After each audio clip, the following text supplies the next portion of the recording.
want a bit of activity, it'll be good to have a few clouds.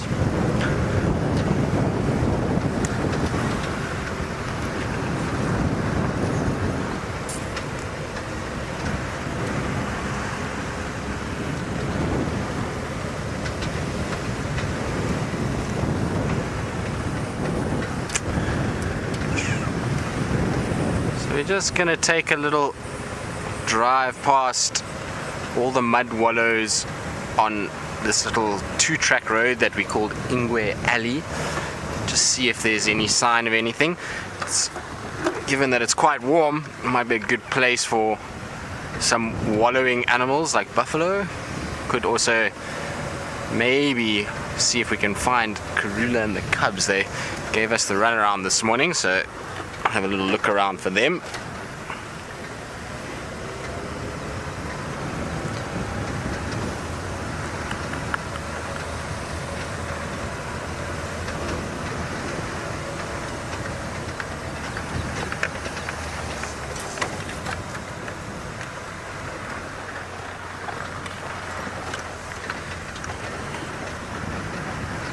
I was just thinking to myself now, this road this morning, it seems so short when you drive it, but when we walked it this morning it felt a little bit longer. It was right at the end of our walk this morning, and going up the hill it definitely felt much longer than it did coming down it in a vehicle, that's for sure.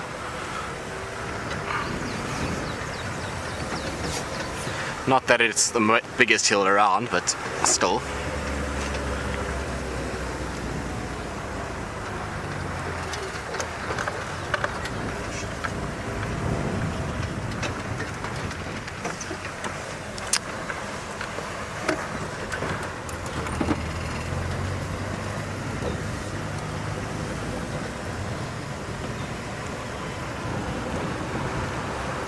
So this morning the big wildlife won and we lost a little bit. We didn't get too many animals this morning, but it was really nice to have a quiet morning in that we had so many nice small things.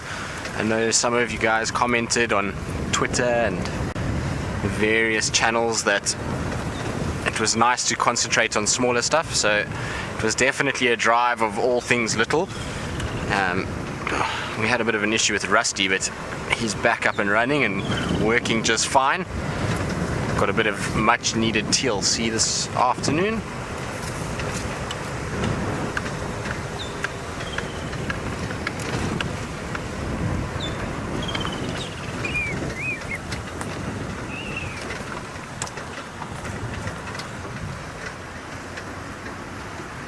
Like I say, we're just checking all these wallows along the road here.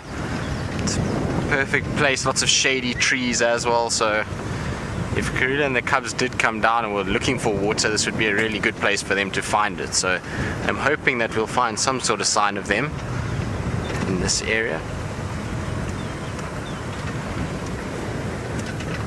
There are some quite ominous clouds building on the eastern side, and Rebecca's busy asking me if I'm sure it's not going to rain. Well, Rebecca, I'm not sure actually. I think we might get a little bit wet at some point, but we're going to risk it, as they say. Got to risk it to get the biscuit, so we shall try and see. But I think we should be okay. I'm hoping that it's just going to build only by the end of the drive. But Rebecca wants to know who they are. We'll have to just wait for a little bit later to reveal that answer. Keep her in suspense for a while.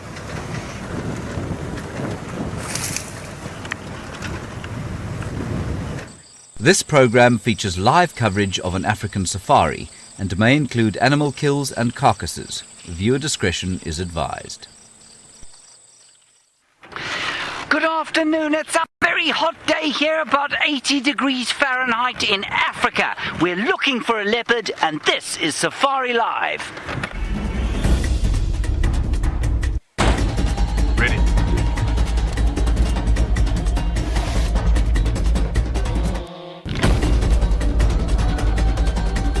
Standing by.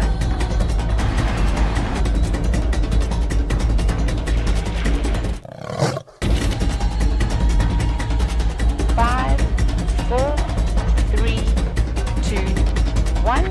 You are live, you are live. Right. Hello, everyone from Glengston and Bartlett Community Partner. I had to learn that. It was all quite difficult this afternoon. My name is James, and it's wonderful to have you with us here on safari in South Africa. That's at the southern tip of the African continent. There is our first animal of the day. It's not a leopard, but it's a nyala. And some of its friends were shouting. They were going, how, how, how. And that's what they do when they see a predator. And a predator, of course, something that wants to eat them.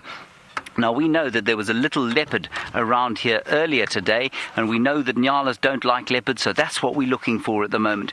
While we're going to look for them, please ask us any questions that you want to, anything at all about Africa or the animals that we see, and we'll do our best to answer them for you. My friend Brent is on foot. He's just behind us, and he's heading down into this area to help us. He's walking, looking for the predator, and then Tristan has gone off to the south of the reserve. Maybe he'll find some elephants. Let's go and find out what's happening with Brent right now.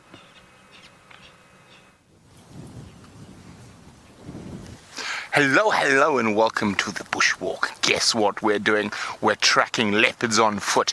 This morning I saw a leopard lying right up here. Now we're going to try find where that leopard went. So if you've got any questions, please ask them. I look forward to hearing from them. I've got my big stick in case I get into trouble, but also I've got Rexon, who's walking around making sure we don't stumble into trouble. And of course I have Craig, aka Batman, on camera. Let's go see if we can find some leopards on foot. Isn't this so exciting? So, I think the leopards, as it's got hotter and hotter today, have moved down to a little deeper riverbed where there's some nice cool sand to lie on. So we want to be walking very carefully. And I'm looking into the shade. It's still really hot, over 80 Fahrenheit. So I think the leopard's going to be having a snooze. But we could stumble upon them at any moment.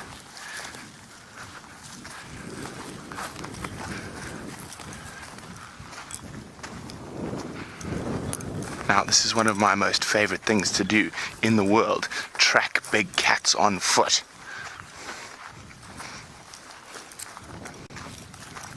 Now, I'm listening for lots of different things, and I'm listening for birds to make a noise. They might tell me where the leopards are. I'm listening for a nyala and impala to make a noise. But speaking of birds, let's go see what James has got. This is amazing, everybody. Now I'm going to ask you to very carefully just think about what we're going to see. It's going to be a little bit difficult for you. This is a bird. It's an eagle, but it's caught something which can be quite nasty to look at. If you look carefully, Viam's going to show you now. He's on camera. It's caught a little mongoose. You see that? Now, a mongoose, unfortunately, that mongoose is dead, and that Wahlberg's eagle is going to eat the mongoose, and I know that can be quite difficult to see. But of course, these eagles have to eat as well. They're allowed to eat in the same way, you know, that you and I eat meat sometimes. So it is that the animals out here that were designed to eat meat, they also have to eat meat. And so I think this very clever bird just killed this mongoose right now, while we were sitting just looking at that nyala. Isn't that a clever bird? Mongoose not easy to catch, very difficult to catch actually. Now he's going to start eating. It's a baby mongoose. That's why it was caught. It wasn't clever enough to get out of the way.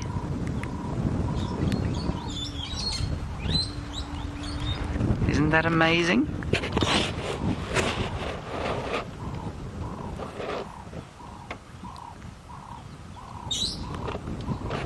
I'll tell you what I'd like you to do, everybody.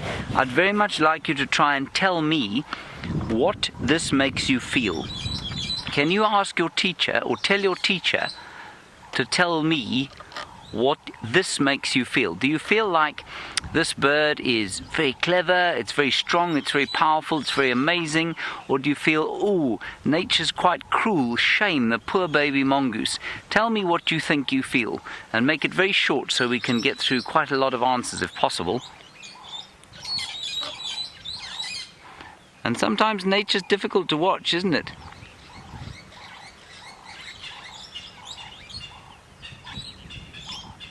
Sometimes it's very difficult to watch something like this because, of course, we don't like it when a bird like this has a problem. So let's just watch it for a little bit longer and see what happens while your answers come in. And this is also a good place to be because we can also scan down, looking down below the dam wall here to see if that leopard doesn't come through. Now, you've just met Brent. Brent is walking down through there where Viam's showing you. There we go. He's walking through there. And with any luck, that leopard is definitely close by. We're sure of that because the Nyala were shouting. They wouldn't have shouted at a bird like this. Now, Ellie, there are two questions here that you've asked, basically, although you've only asked one. You say, do these birds only eat rodents? This bird doesn't only eat rodents. It will eat rodents, like squirrels, but it will also eat lizards. It will also eat other birds sometimes. But a mongoose isn't a rodent. A mongoose is a little carnivore. Now, one day, when you get a little bit older, you'll learn about how the different animals relate to each other. But a mongoose is not a rodent. It's a kind of carnivore. In other words, it's closely related to dogs and cats. I'm just going to sneak a little bit forward so that the tree doesn't keep falling in front of the bird's face. I just hope it doesn't fly away. Shall we try that, Viam?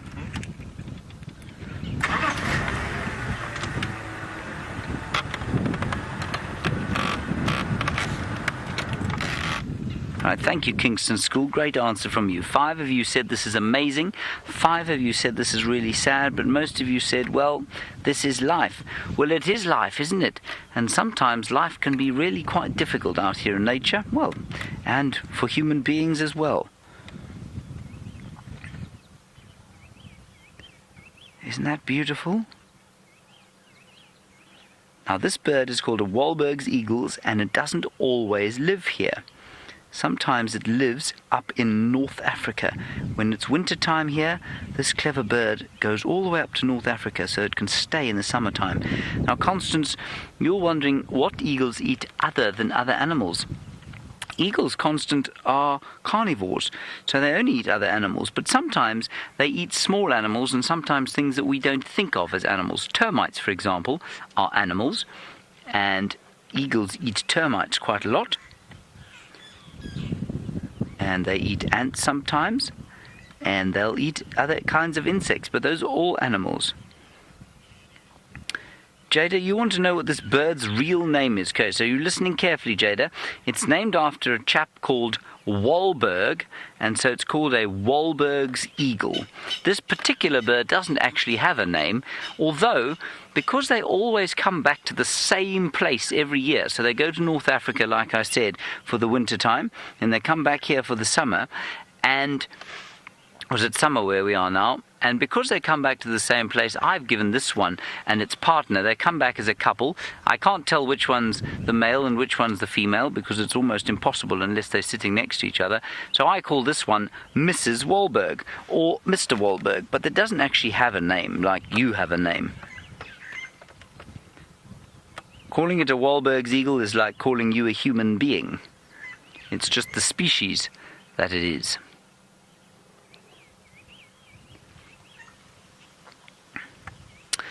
Well, Brian, you got a very good question. You said, oh, you see how tired he is? You want to know how strong this eagle is? I don't know how strong this eagle is exactly, Brian, but I'll tell you a story about another kind of eagle. The biggest eagle that we get here is called a martial eagle. And the martial eagle is about twice the size of this eagle. This eagle is about 1.5 feet tall. And, sorry, I just need to turn my radio down. And so call this one about 1.5 feet long. The big martial eagle is about 2.5 feet tall, 2.5 to 3 feet tall, so it's a very big bird. And it's able to sit on a man's hand. So if you can imagine a man's arm, you know how strong your arm is, right? If it sits on your arm, it can squeeze hard enough to actually break the bones of a man's arm. That's how strong they are, just by sitting there and squeezing. So they've got very, very, very strong muscles in their feet, and that helps them to kill their prey. And I just wonder if this one's not going to perhaps start eating.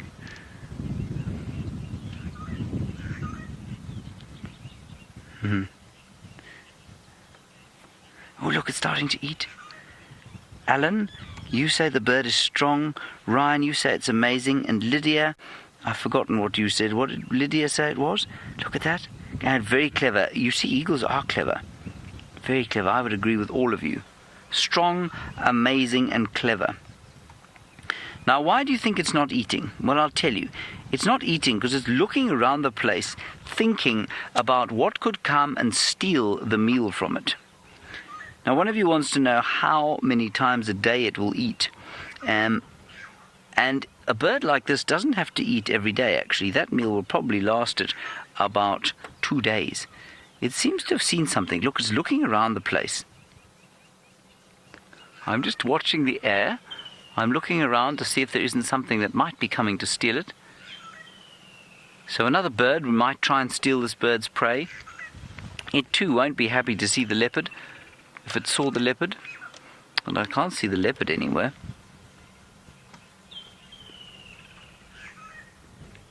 Oh, look, I think it's going to be sick. Watch, watch, watch. That is amazing. Jayan, you say, what noise does the mongoose make? They actually make a very specific noise. And when they saw this eagle coming, and when its family saw, unfortunately, the little one being taken away, they make a noise like this. They go, tickety, tickety, tickety, tickety, tickety, tickety. And that's called an alarm call. Remember I told you about the kudu, at least the Nyala's alarm calling when they saw the little leopard? Well, that's what a bird like, at least a mongoose, does when it sees a bird coming to get it. It goes, tickety, tickety. And that means it's a message to all the other mongoose to get out of the way and move away quickly.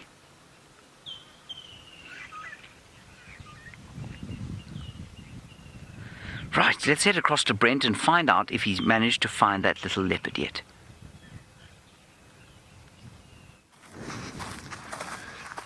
Well, we found some footprints down in the riverbed, but I think those are from last night. So what we're doing is I'm coming to check in case those leopards didn't head further to the south. So that's why I'm on the road now. It's the best place for me to see footprints. So I'm going to go very carefully. And remember, I'm always listening for any noise that might tell me where they are. So there we go. If I find a nice footprint, I'll show you. So we're not sure whether they went north or south. Lacey would like to know how fast do leopards run. They can do 24 meters per second, Lacey, so very fast.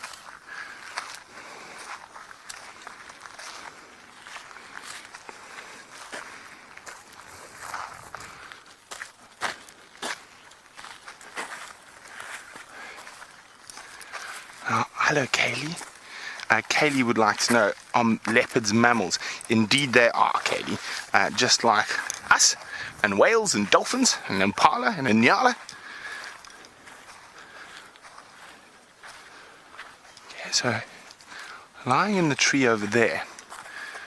So we're just making sure there are no footprints here. Hi, Caleb. Caleb's wondering, do leopards eat eagles? Well, Caleb, leopards are opportunists. So like any other predator, if they're able to catch an eagle, yes, they will eat it. Okay, come on, footprints.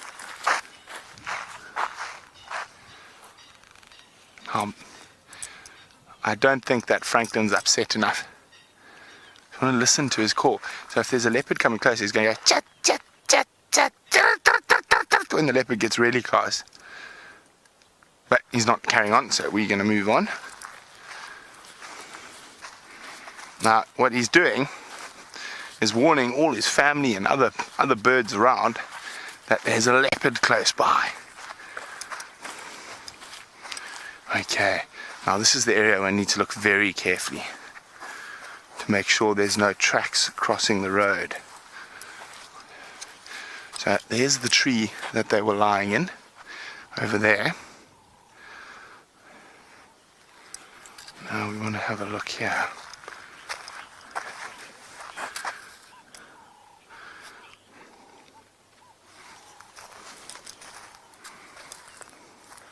Hi, Kaylee.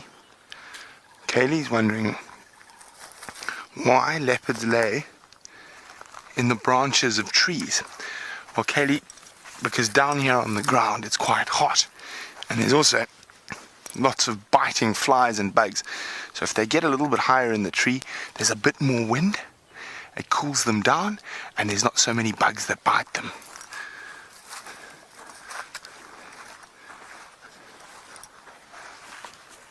Come on, leopard tracks.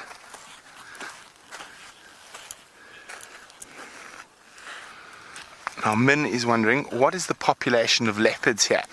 Well, in our area that we traverse, we see on average about 10 or 12 leopards regularly, but there's probably about 20 throughout the whole area. But in the greater Kruger, there's about 2 to 2,500 in the 8.5 million acres. Just checking carefully here.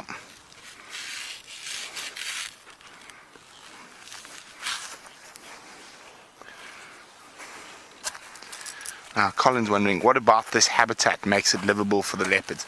Well, Colin, it's almost ideal leopard habitat.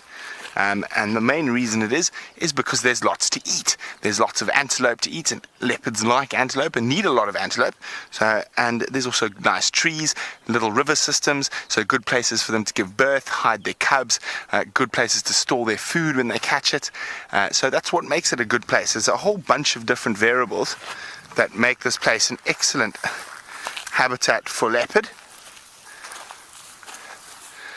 Now, these leopards have given me a puzzle to solve this afternoon, so we're going to keep trying to solve the puzzle while we do that.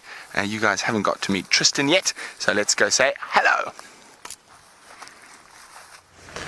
Good afternoon, everybody, and welcome from myself, Tristan, and Dave on camera this afternoon.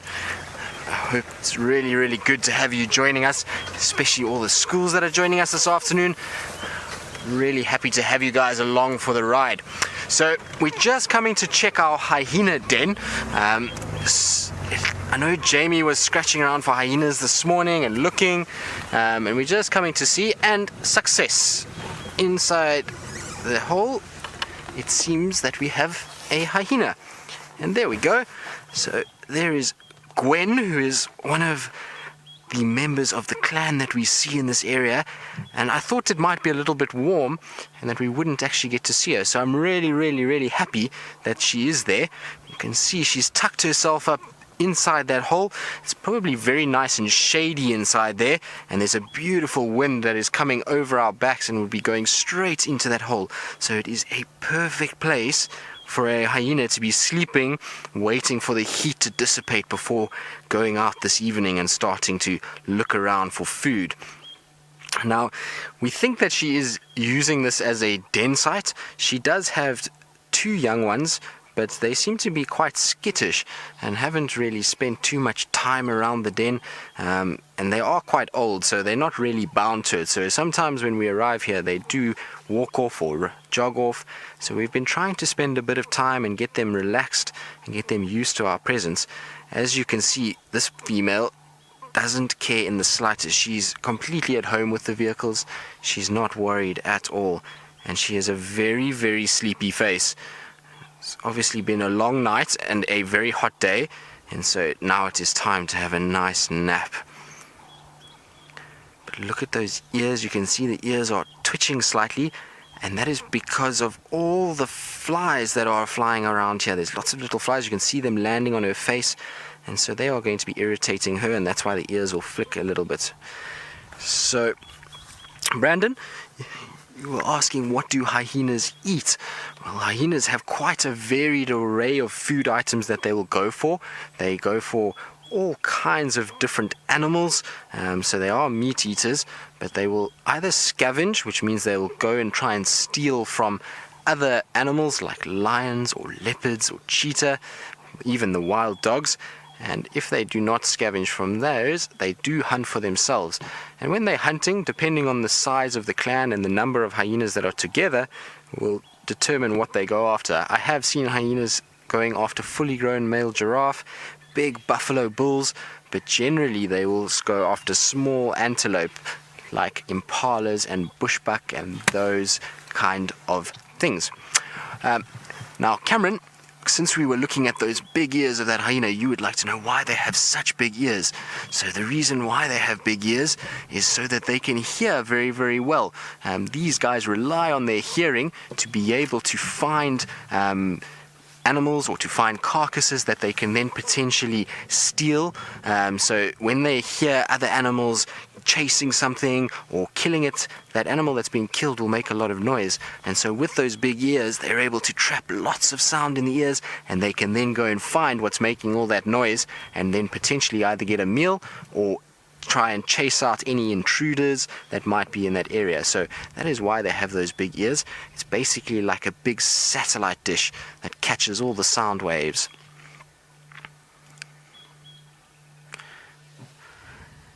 Well, yeah, the hyenas laugh because of a communication to one another. So when they are laughing like that, it is a sign that they are very, very excited. So that's when they are in a stage of excitement and they want all the others to come in and join and to see what's going on. So it's basically serving as a way of communicating to the others that they've found food and they've found something to be able to eat. And so all the others can then come in and help this one try and get that food. So it's more out of a communication than anything else, and they have quite a varied array of sounds that they make. Sometimes they'll laugh, sometimes they will howl a little bit. She's very sleepy. So while she's lying in her den like this, and part of the reason why they use dens is because they do have predators. So Jill, you were asking if they have predators. There are a lot of animals out here that will try and chase and go after hyenas, not because of food, but because they see a hyena as a threat. So you can imagine these hyenas, especially if it's a female with little babies, so whether it be lion or leopard, wild dogs, cheetah, the hyena is a threat to those little babies. It will go after those babies and try kill them. And so you'll find that the lions and leopard will try and chase hyenas whenever they can, and if they catch them, they will sometimes even kill them. But you'll find with the cats is that they're a little bit nervous of going after hyenas because hyenas have very strong jaw and they're able to bite very, very hard. And so the predator, like lions, have to be very, very careful because if they get bitten on their leg, it could be quite a lot of damage that can be done. So sometimes you'll find a little standoff and then they chase them for a little bit and leave them alone. It's really only the male lions that will actually go after hyenas and try and catch them and maim and hurt them.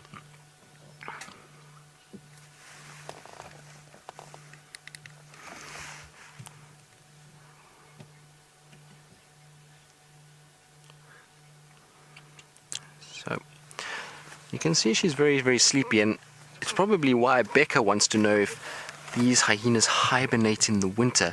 Well, Becca, they don't hibernate in the winter. The animals down here in South Africa are pretty much active all year round, particularly the mammals. They have digestive systems that work very, very quickly, and especially the hyenas, they have a strong stomach acid and they tend to digest things too fast. So for them, they wouldn't be able to hibernate because they would end up probably starving to death. So hyenas are active all the way out throughout the winter. You'll find them coming out and moving around at night, and they then look for food pretty much every single day.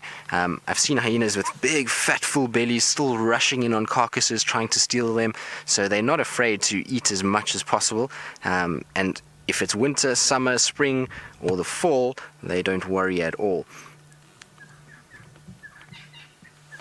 But isn't that the perfect little house that they have there? It's a great place to sleep and to rest. Like I say, it's quite warm today. It's about 88 Fahrenheit or 31 degrees Celsius, so too hot to be lying out in the sun. So a shady spot like that is really the best place to be. You can see she's actually got quite a nice view there, looking out over this little sort of ridge that comes down, and she's able to then see if anything is approaching towards her mound.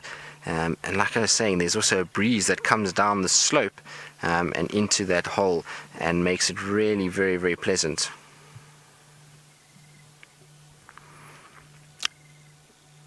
So while we're chatting about the den and this female in her den. Annalie wants to know if hyenas have more than one young one. Yes, they do, Annalie. They have as many as 2. That's most that they will have. You'll find sometimes they give birth to 1, but most of the time it's 2 of them. And they will grow up together and spend the first few months of their life roaming around this little termite mound. And this female will go back and forth getting food, and at first she'll come back to suckle and give them milk, but after a few months, 4 or 5 months, she's already starting to bring back pieces of meat, and those little ones will feed off the meat. And by the time they're about a year, they are free roaming with her, they're moving around, and they'll travel with her and become a full functioning member of the clan.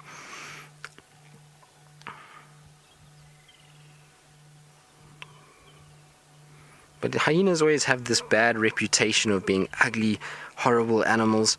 But when they see them like this, they really are quite cute. It looks like a dog just lying in its little hole there. Very, very sweet face. You can see with her that her ears, though, are quite badly damaged. So she's got lots of bite marks on her ears. And that's because she's unfortunately one of our low-ranking females. She's not a female that ranks highly in the clan. And so unfortunately she gets a little bit beaten up by the bigger, stronger females. They tend to bite her ears, and that's just a way of dominating her. So that's why she's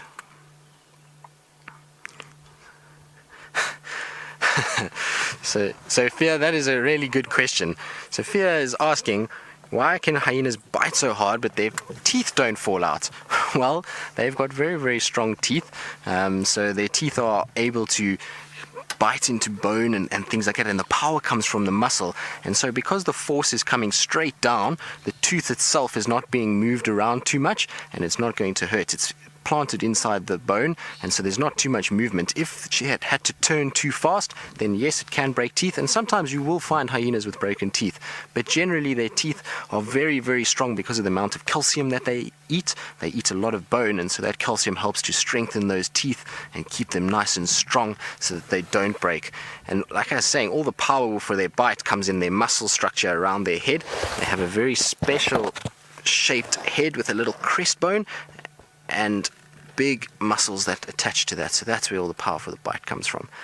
Alright, so while we sit here with Gwen for a little bit longer and see maybe if one of her young ones will appear, we're going to go to James, who I believe has got a little surprise. Look everybody, how special this is. I told you there was a little leopard in here, and Brent nearly found her, and then we came in here and we heard some nyala going, oh, oh, oh, as I said, and we looked up, or I didn't look up, I was looking down, and Viam looked up, and there he saw this very special little leopard. Isn't she lovely? She's just a year old. She's 1 year and 6 days old. So she still lives around with her mother and her brother. We don't know where her mum is, we don't know where her brother is, but they're somewhere around, and we think her mum is probably off hunting, and her brother could be anywhere around here at this stage.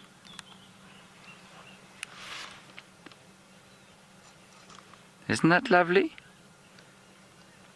This is one of our favorite animals here, everybody, and her name is Xongile. And Xongile means the beautiful one.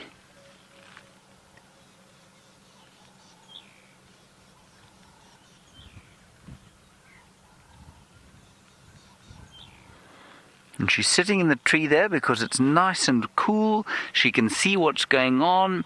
It's safe for her to sleep there. And so it's very easy for her to be happy and sleep up there.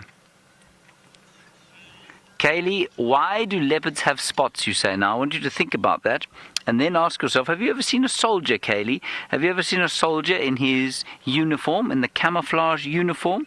You know, where they've got sort of different colors that look like their surroundings? Well, that's the reason a leopard has got spots. Now, I know it doesn't look to you there like that leopard has got spots that makes it difficult to see. But normally, if they're hunting, they're moving through the thick bush, and the light that falls through the leaves and onto the ground makes spots a little bit like that on the ground, and that makes it very difficult for things like the nyala, which only see in, well, they don't see in color like you and I see in color, so they don't see that golden color. It makes it very similar and makes it very difficult for them to see that cat.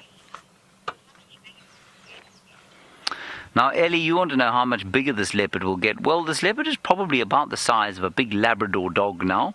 She's a year old, like I said. You know what a Labrador is? Like a retriever. And she will probably get about 1.5 times the size. So she probably weighs about 40 pounds now. When she's fully grown, she'll weigh round about 60 pounds, maybe 70 pounds. If she's very big, up to 80 pounds.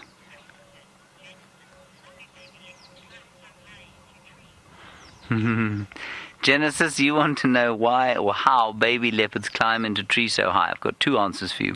The first is, I bet that you can climb higher into a tree than your mum or your dad can because you're young and you've got good muscles for climbing trees, whereas mums and dads, as you know, they're not so good at climbing trees anymore. They don't like to climb trees.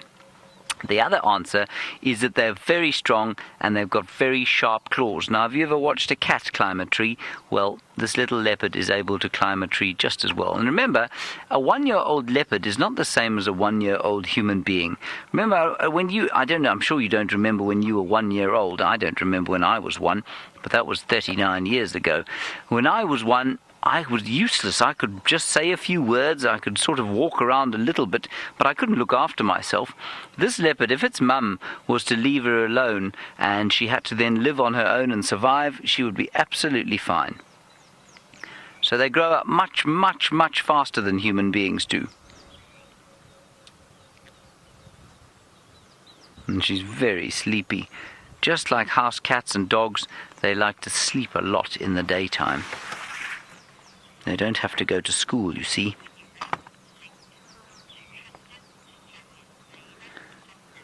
Right, let's go back across to Tristan and see if his scavenger is still snoozing.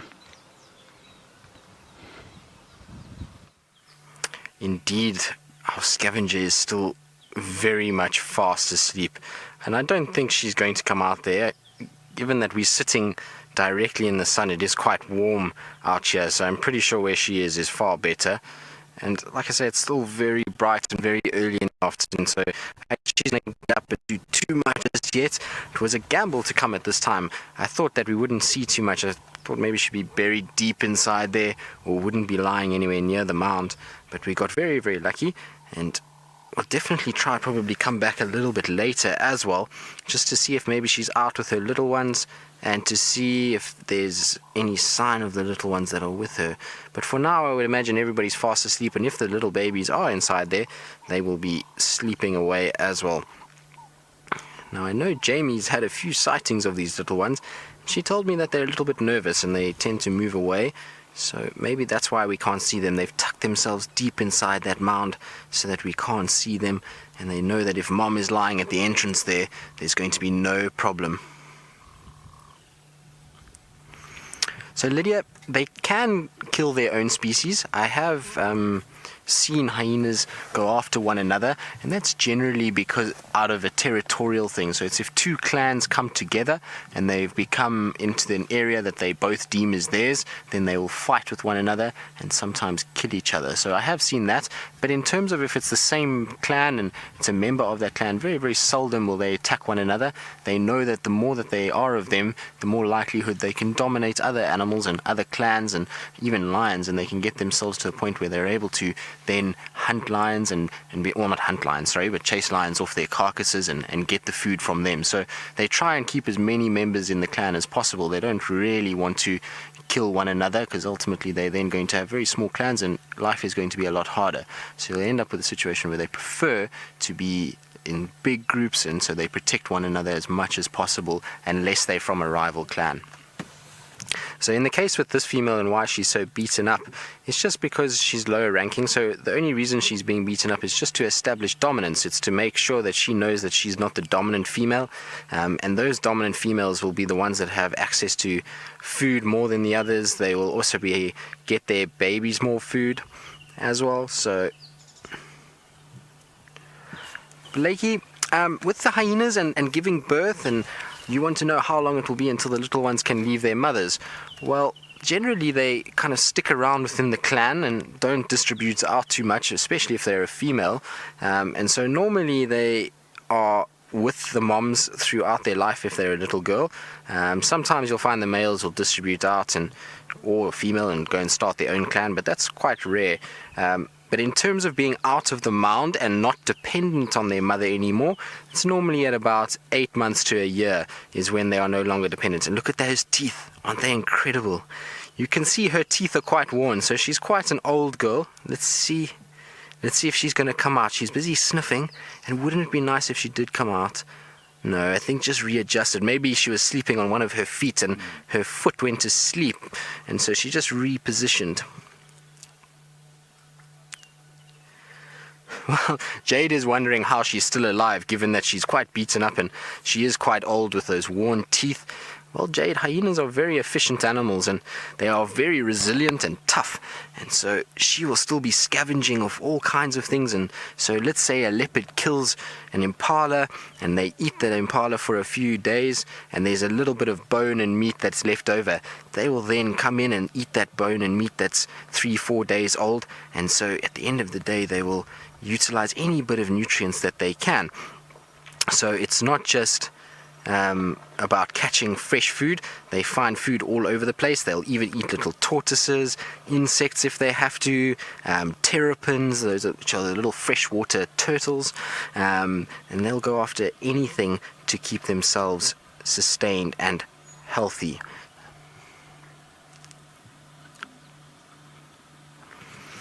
Well, Mia, given that she's sleeping, Mia wants to know that whether or not they are nocturnal.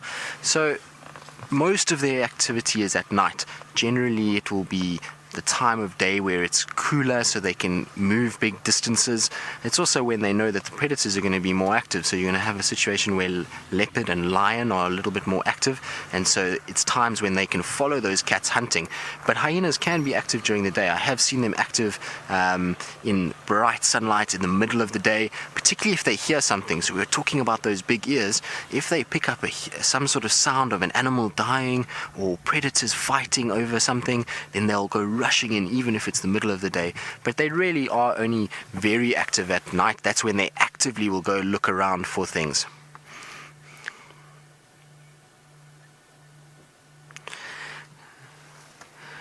So Jack and Sawyer, you want to know whether this female could potentially look after other mothers' babies.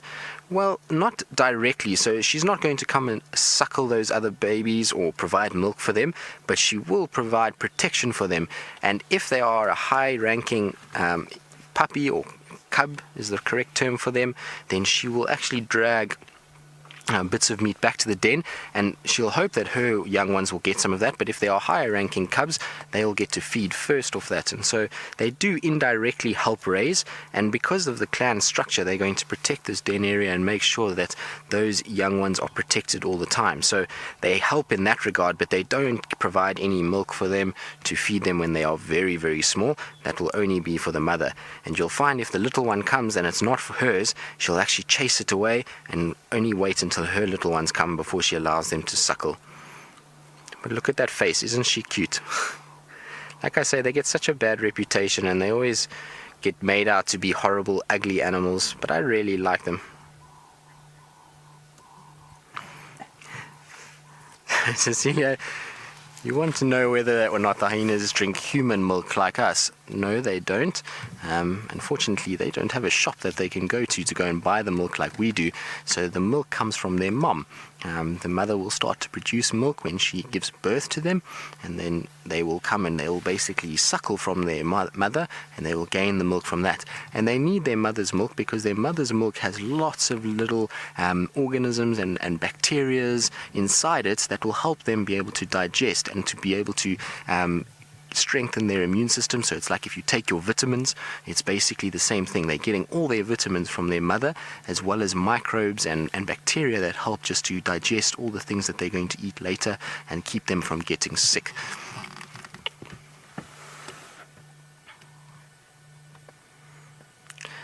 Alright guys, so we're probably going to move on from Gwen and leave her resting, and we'll come back a little bit later and see if she's active. And while we do that, we're going to go across to Brent, who's on his bushwalk and has another little small spotted surprise. Well, it seems to be an afternoon of spotted creatures, spotted hyena, a spotted leopard, and now a genet. Now, a genet is related to the mongoose. They are normally nocturnal, but I think this genet is hungry and hunting birds in the tree. I'm going to try sneak a little bit closer, see if we can get a slightly better view. Now, they are ferocious little hunters, genets. They're very pretty and very, very cool, and I'm hoping we can get a view of its very pretty face. Now, they are able to climb trees, they do hunt on the ground, they eat insects, scorpions, spiders, but their favorite is birds and bird eggs.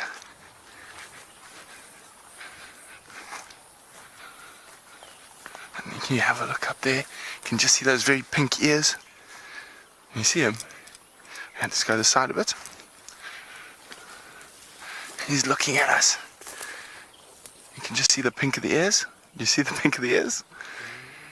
So there it is, looking down on us. You got him, Craig? No, I'm too close. Just come this way.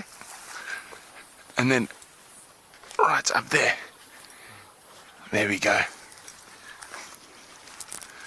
So we're just trying to get him in focus now.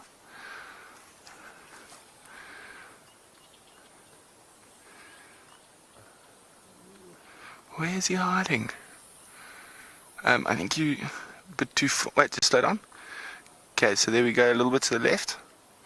A little bit more to the left. Okay, a little bit more to the left. Up slightly. Oh, he's moved. Oh no, he's still there. Let's try from a bit further back. Maybe it'll be a bit easier to spot. So, okay, you see the last big Y. He's on the left of the Y.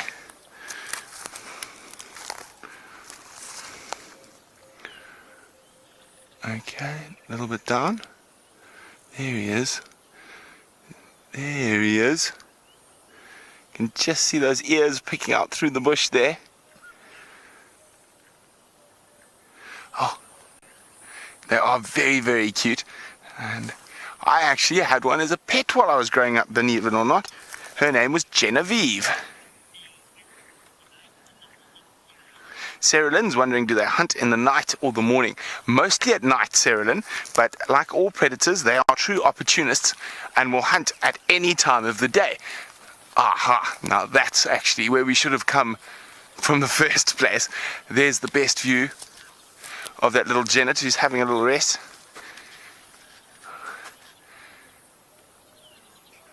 Now, I think this genet's out in the open because of those leopards, cubs that are around here. And you've seen little Xongile with James, and we're busy tracking her little brother, Hosana, and I think he might have chased this little genet up to the top of this tree. They are very, very cool little critters.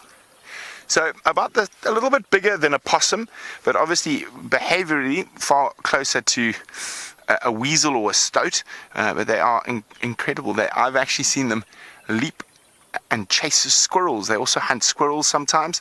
So they are very, very active little hunters. Although when it's hot like this, they're having a nap.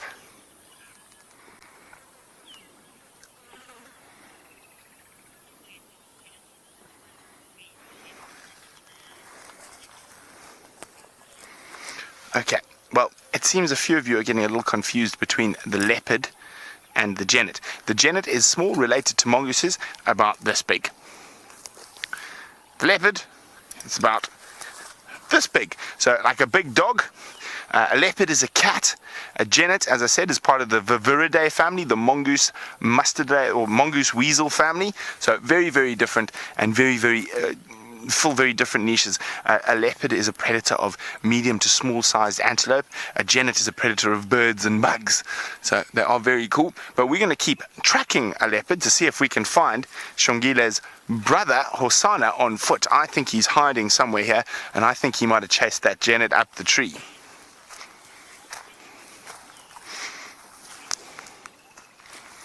Now, Jill is wondering, how does the genet climb up so high?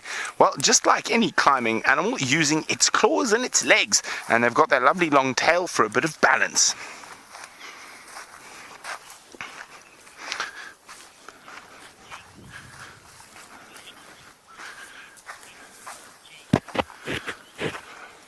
Now, because a genet's so small, quite a few things eat it, and Deal's wondering what. So quite a lot of your big birds, your eagles, your owls, and I've even seen leopard eat genet before. So you can see we're moving along a little dry riverbed here, and this is great leopard country. So we were very close to James when he found that leopard. So we're probably only about 200 yards from him now, and we're looking for the second leopard. So there are 2 cubs, and the other one is down here.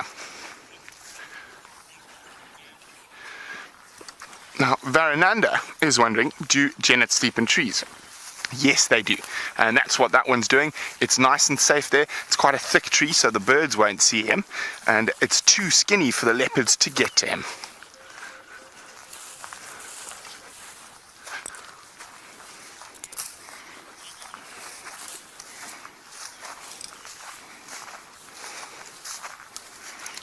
So, as I said a little bit earlier, genets are mostly nocturnal animals, so they sleep during the day. But like all predators, they are opportunists. Craig, there's a big hole behind you, don't want to fall down.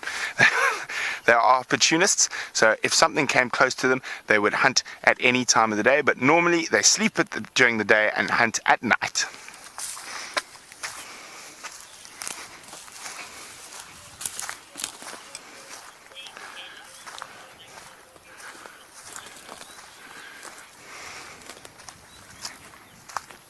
So now we're coming up to a grove of big trees, and it's the same type of tree that other leopard's sleeping in. So there's a good chance that that little male leopard could be sleeping up here. Now Charlie was wondering whether genets are aggressive like raccoons. Well, they're wild animals, Charlie, and if you corner them, all wild animals will be aggressive. If you leave them alone in their natural habitat, they'll be fine, and genets are more scared of us than we are of them.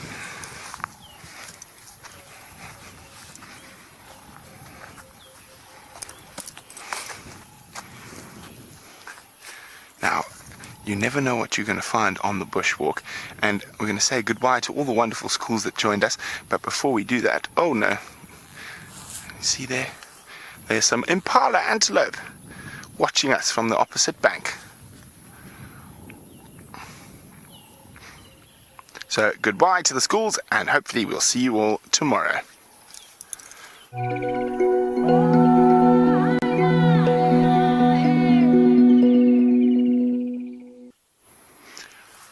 Hi everyone, welcome, and as you can see, we're on bushwalk. My name is Brent Smith. I have Craig on camera, and James just beat us to that leopard. We were actually running into the area to go find Xongile on foot. We heard them barking, but James got there a little bit sooner. So now we're looking for Hosanna. Rexon and I think he's somewhere in this area, but obviously with those impalas sitting up there, unlikely. So what we're going to do is we're going to start zigzagging through the riverine thickets and hoping we can find him. But while we do that, I just still want to have a good look in these lovely big jackalberries up ahead. The jackalberry, oh! Well, definitely I don't think Hosanna, the terror of terrapins, is here, because there's some more antelope down there. And Nyala just spotted us. Hello, Nyala.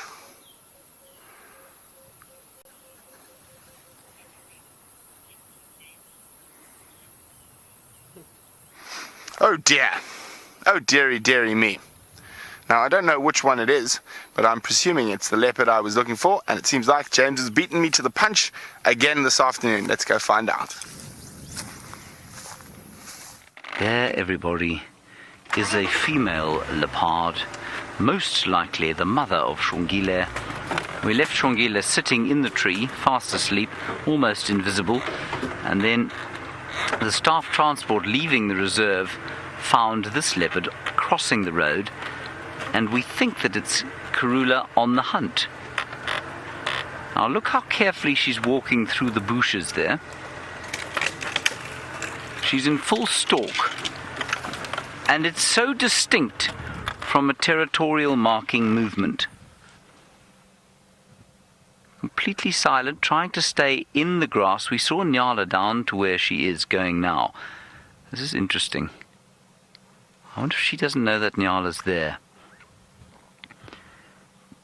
And I wonder if she's not walking around the wind towards it.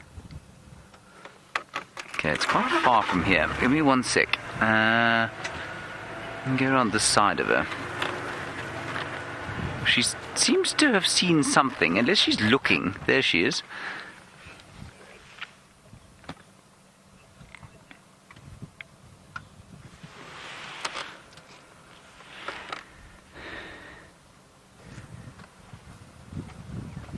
She's pulling what I like to term now her Pooh Bear look.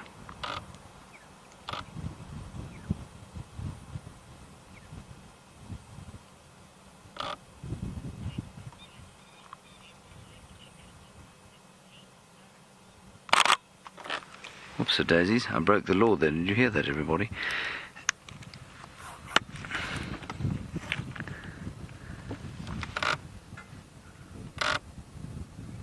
Now what she's doing is, I don't think she's spotted anything. I think she's just kind of maybe got wind of something here and is easing through the bush to see if she can't find it. Look, she's turned her nose to the wind. Alright, we're going to stay with this leopard. Tristan's got something that I think might disappear quite soon, so let's just head across there. It's got very rare pigment.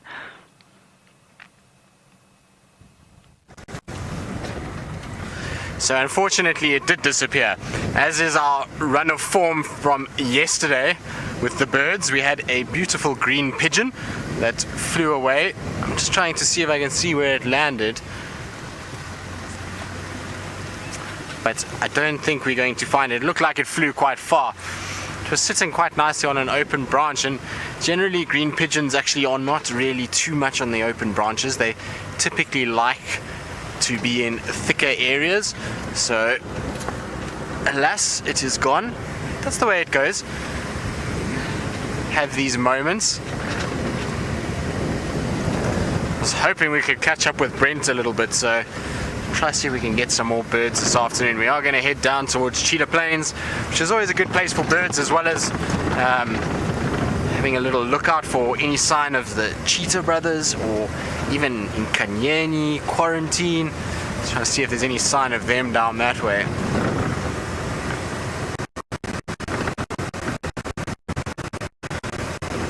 It seems when it comes to birds, our luck has not changed yet.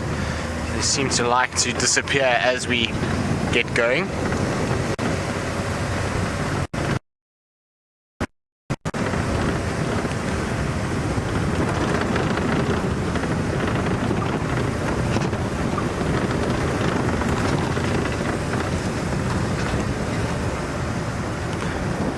Alright, so it seems James has been able to reposition and has a great view of Karula, so we're going to go back to him and see how it is.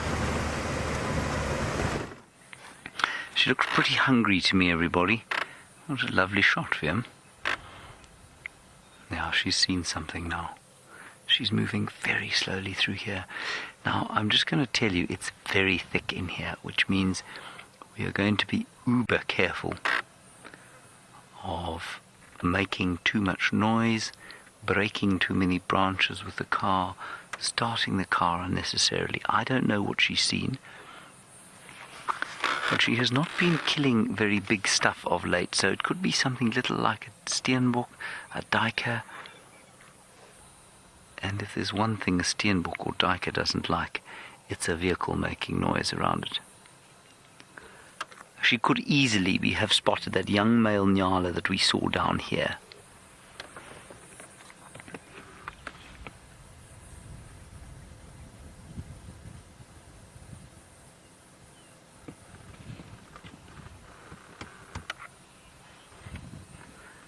And please remember to ask us questions. #SafariLive, questions@wildearth.tv. You can ask questions, make comments, tell us if you think she's going to catch anything, what do you think she wants to catch, where she's going to go to catch it. She's definitely seen something out there. She's being very patient, and she's turning now to try and see if she can't figure out a better route towards whatever it is. I think she's coming round the wind. Isn't that gorgeous through the grass? Now remember, last chance, 2 days left to get your t-shirts. Go to the royalbirthday.wildearth.tv and you will be able to buy a t-shirt of that leopard and her 2 cubs, hand drawn by the great Graham Wallington, artiste extraordinaire. Listen, or at least sticking her tail up in the air like that. That's because there's a chin spot batis alarm calling at her. So she's flicked up her tail in sort of surrender.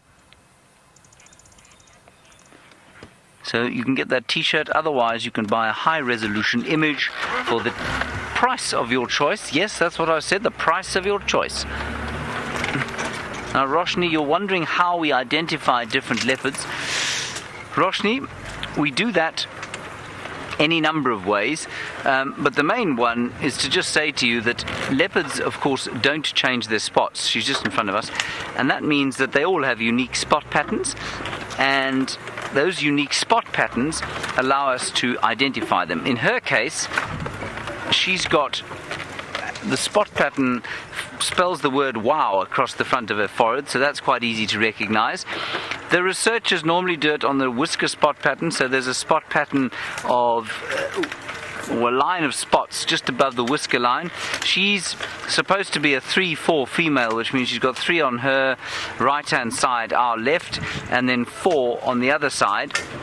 If you look very carefully at her, she's actually 4 and 5. So that's often not a particularly accurate way of looking. Then you can look at the chest here. The chest got a sort of necklace on it, and that's got a different spot pattern that's unique to each leopard. So it really just does depend. Any kind of distinguishing spot mark is a good way to check. Things like how damaged their ears are and that sort of stuff, not a great way of checking. And that's simply because, of course, as they get older, their ears get more and more mangled. She's given up on whatever she was going after there, and she's now on the road.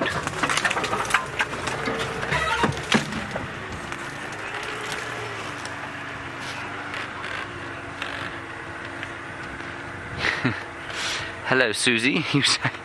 You say you have a question for me and you want to know how I feel watching this wonderful leopard hunt.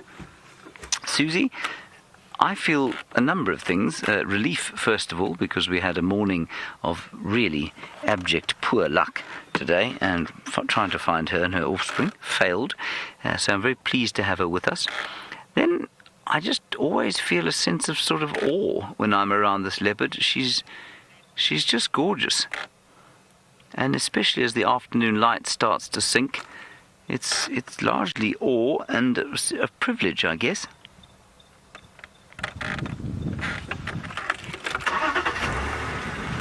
I mean, she really is quite perfect.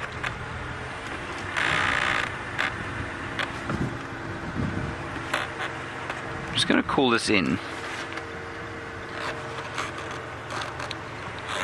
Stations Karula's mobile north up Aubrey's Road now, 1 station here.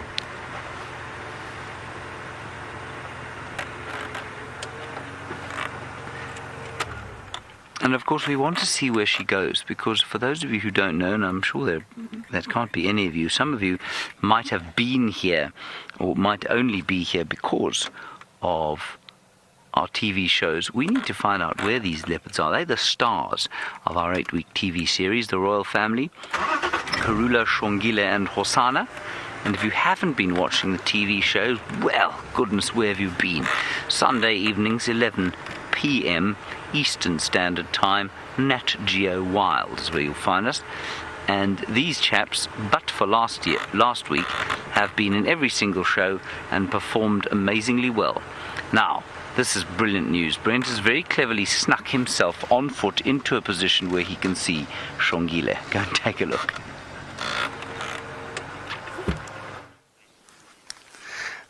Well, couldn't let James have all the fun. No, we are still looking for Hosana, and there were some testiculars alarm calling in the riverbed, and they're definitely not alarm calling at her, because as you can see, she's still fast asleep. And I'm still convinced Hosana's in this area somewhere. But isn't this so cool? She is so wonderful on foot.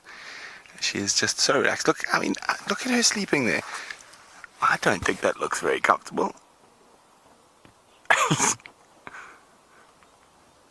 And I'm pretty sure she can hear my voice, and she's quite well aware that we're here.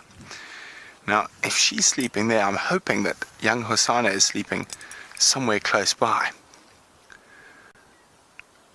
I'm going to keep moving a little bit. I want to see if we can get a slightly different view on her.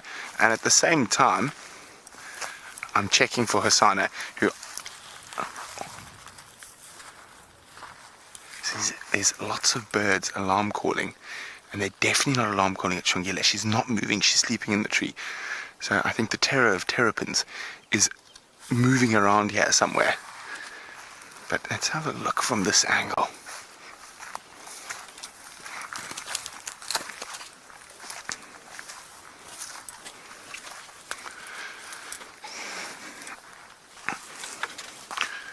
Now,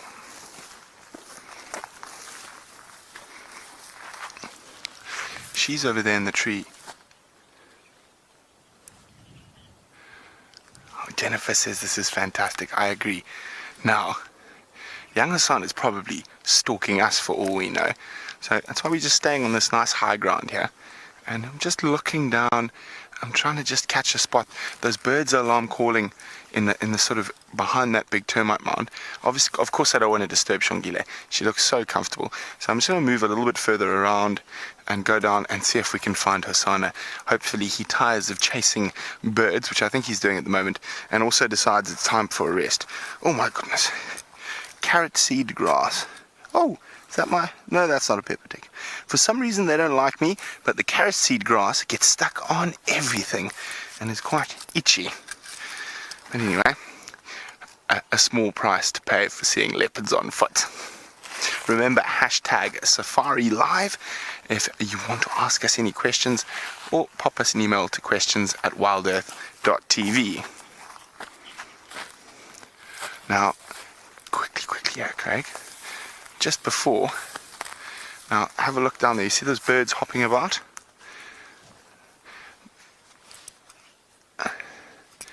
There we go. Another one for the February list. Have you got them? Okay, see this fallen tree that flows up into the other bank? There's two crested barbets. No, there's one to the right that's out in the open. There, see it? There we go. There we go. Hello, crested barbet. Watch out. Hasana the terror is about. As I said, we're going to head down into the river system here, keeping a fair distance from young Xongile. We don't want to disturb her, and see if we can find that errant brother of hers. Now, while we sneak down here, Tristan's still trying to play catch up on the bird game on Cheetah Plains.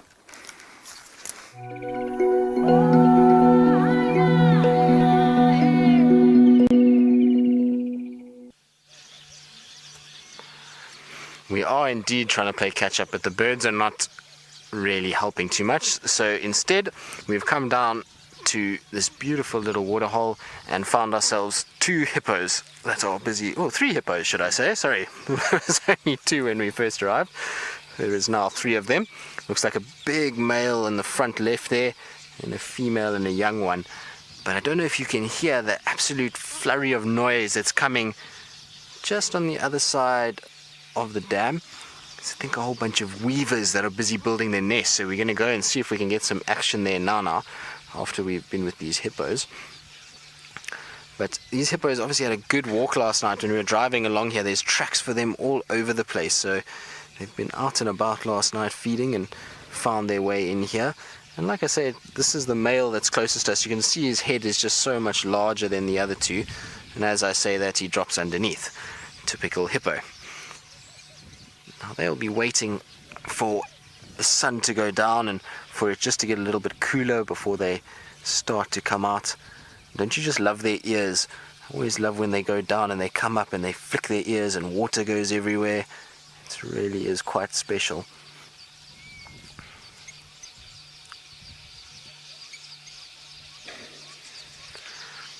So Hannah, this is actually quite a small pod. Hippo pods are very variable. You get different size pods all over the place. But at the moment, after the drought that we had, most of the hippos had to leave this area because most of these dams and water holes unfortunately dried out and the hippos had nowhere to go. And so their numbers became less and less in this particular area. And so at the moment, small groups of hippos like this is the norm. That's what we're seeing mostly. As summer goes on and we get more rain and there's little places that the hippos can move and link to one another, so we'll then end up in a situation where the pods might get a little bit larger. But at this stage, it really is just small little groupings in these small water sources that we see here. But it is very, very variable on weather conditions and where they can find water. And they're quite active actually, they're moving around quite a bit. They're coming to investigate us, so they've come a little bit closer and just to see what we're up to and see what we're doing. Often are very inquisitive animals. They like to know what's going on the edge of their little water source. And they will be very calm with us as long as we stay where we are. If we had to start going into the water itself, it might be a different reaction. But on the edge here, they know that they are very safe in that water and that we're not posing any threat by being on land. So they're pretty happy with where we are and just want to come and check us out and make sure we're not anything to worry about too much. Now, behind the hippos on the bank there is a bird called a blacksmith lapwing. I'm not sure, Nev, if you're watching, if I've recorded this one already or not, but there it is there. I know we had them on the Arathusa airstrip last week, but I can't remember if we got them live or not. But very pretty bird, and you find these guys often around water, these little blacksmith lapwings, and you can hear it ticking away there, and that's where it gets its name. It sounds like a blacksmith hitting metal. They are very, very pretty birds as well, with those greys, blacks, and a little white crown. Very pretty. Now the hippos have all ducked under the water, so I'm just going to reposition slightly. Try to see if we can get a visual on these weavers that are making so much noise and frantically flying up and down. It really is quite something to watch them build a nest.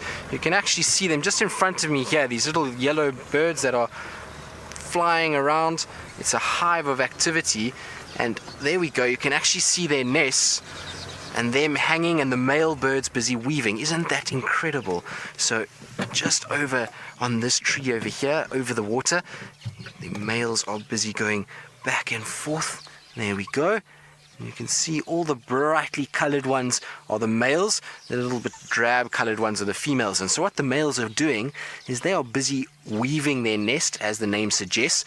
They get strands of grass, and you can see, look at that one on top, it's busy breaking off a piece there. Now it potentially could have been an old nest that it built that the female didn't like, and so it's broken that down, or it's a piece of bark that it's able to pull up, and it's quite sort of, it's almost like twine, and then it's going to build that into the nest. So let's watch what it does. But look at how incredible that is. It's twisting it basically to try and break it off, and then back we go.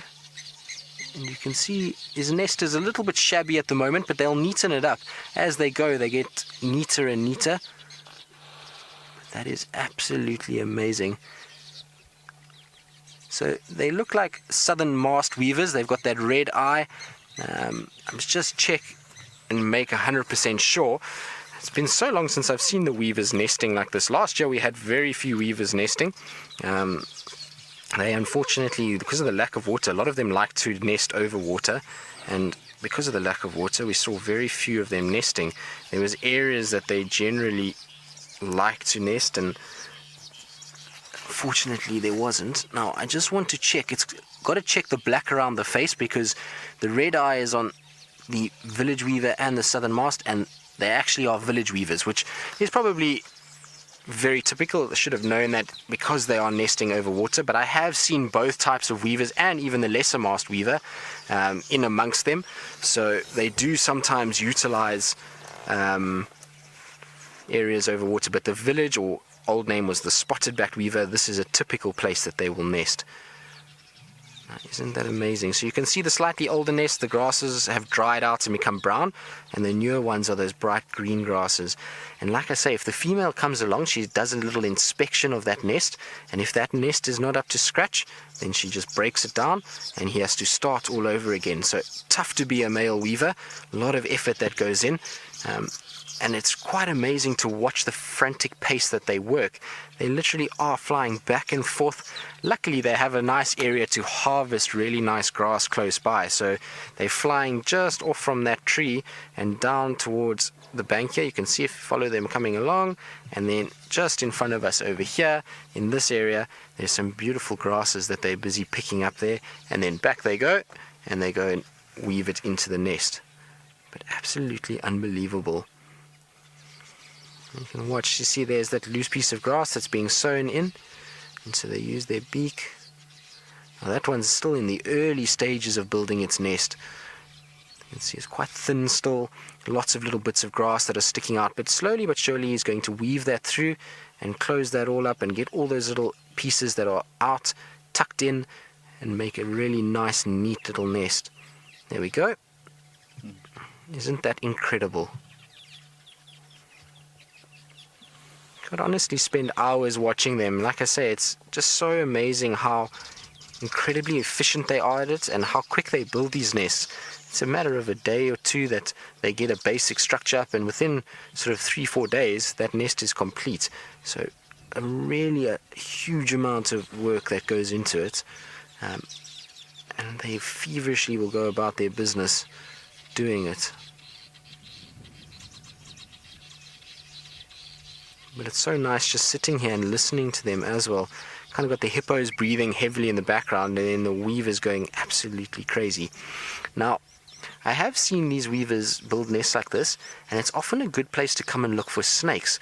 Sometimes you'll find things like boomslangs, which is a tree snake, or even black mambas, and they'll come along these branches and try get to the nest, knowing full well that there will be little chicks inside there that are defenseless. So the reason why a lot of the weavers build over water is because the snakes typically don't really want to go and fall into the water. They know that there's things like catfish and crocodiles here, so they don't want to fall into the water, and so they tend to opt not to go out into those very flimsy branches over water. Also, you can see this is a very sharp, thorny tree, and so that will also deter the snakes somewhat. So a clever tree that they've utilized. Isn't that noise incredible? Amazing.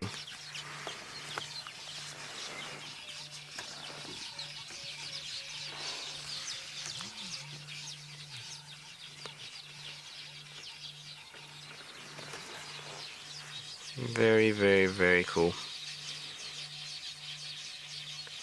So while it's only one species of weaver, it's probably one of my best bird sightings we've had this week.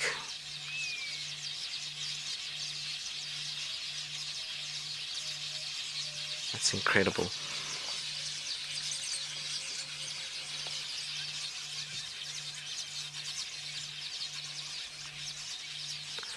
Alright, so while we watch this bustling and huge amount of activity, we're going to go across to Brent and see if he's managed to stalk a little bit closer to Xongile.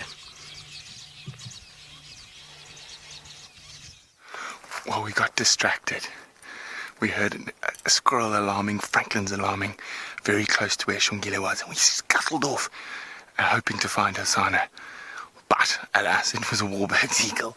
But we're now sneaking, ever so sneakily, to get a front view of young Xongile. At the same time, I'm still convinced that that little rugrat, Hosanna, is somewhere close by.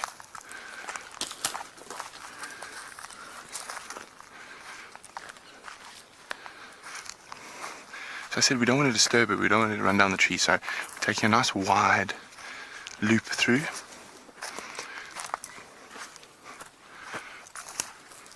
Of course, we do know she is nice and relaxed on foot.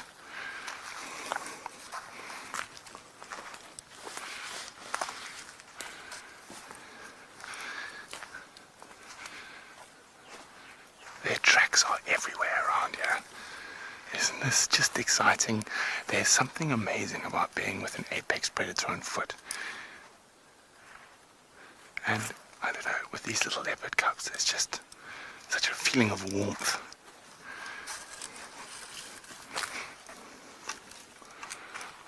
So she's in that big tree over there. I'm just going to go around. There's a nice little sort of sandy patch where we can walk very quietly, where the rain's washed sand down here.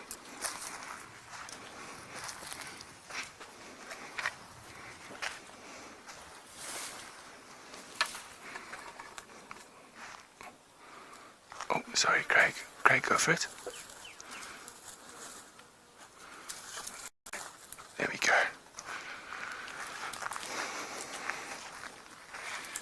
You can see the sand I was talking about.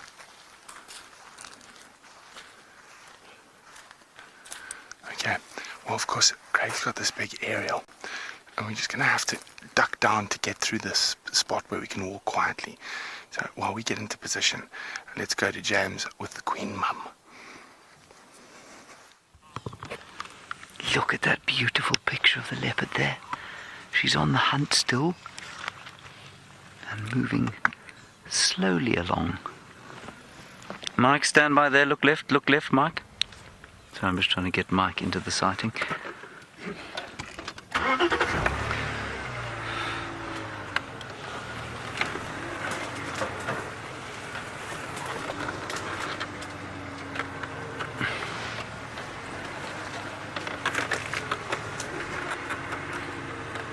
Right, there she is. Now, I'll just keep my distance. Now, I don't know if you remember, but just through here, we had the Nkahuma Pride on a buffalo kill not too long ago.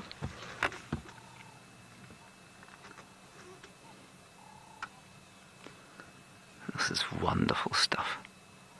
I just can't believe how beautiful she looks walking through the bush like that.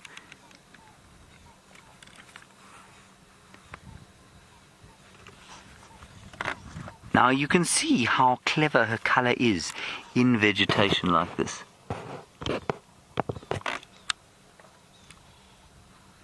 Maybe it's just the fact that she looks so good, I don't know.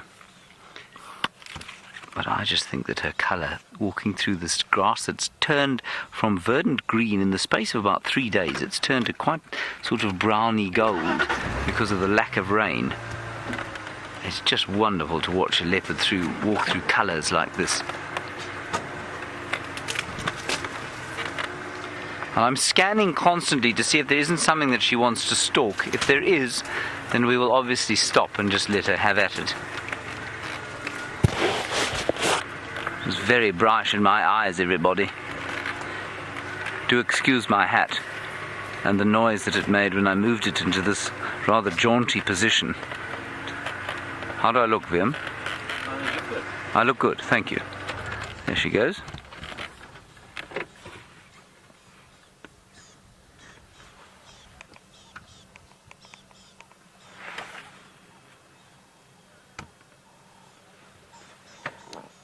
Mike, come in. Mike, confirm you saw me?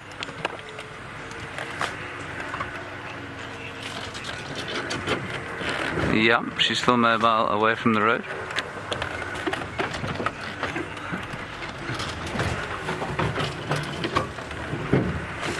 Yeah, we're a long way from there. Just follow my tracks in. Sorry, I'm just helping Mike get in. Now, if you're wondering what that ruffling noise is sometimes, my microphone is in my hat. And so every time I move, oh wow, look at this picture. Every time I move my hat, so it goes.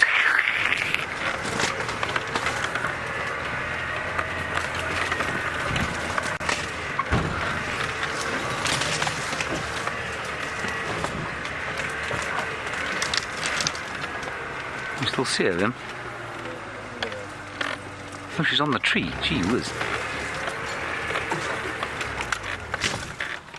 That is spectacular.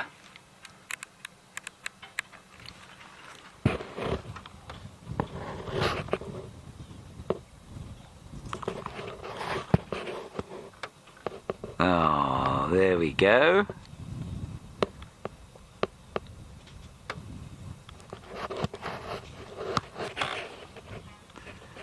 And all of you think she's so very beautiful. Well, all of you would be completely right, of course. She is so very beautiful, especially sitting in a tree like that.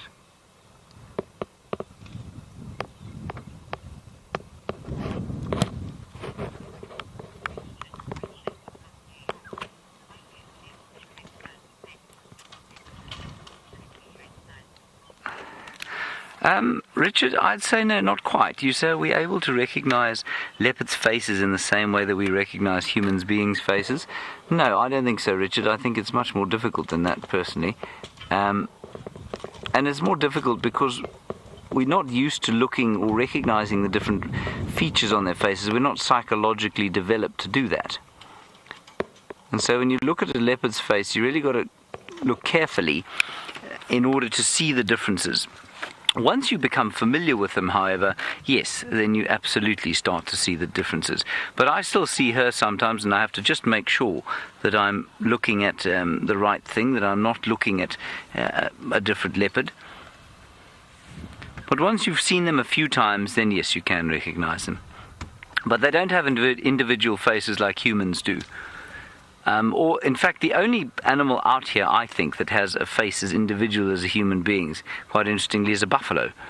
Buffalo faces are all different, and buffalo much more easily identifiable, I think. These cats are not obviously different from each other until you know them quite well.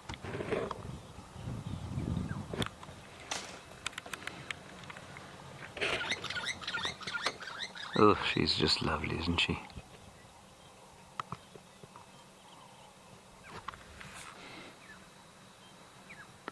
Now, what I want to just try and do, shall we try the other side? Or do you think she'll move by then?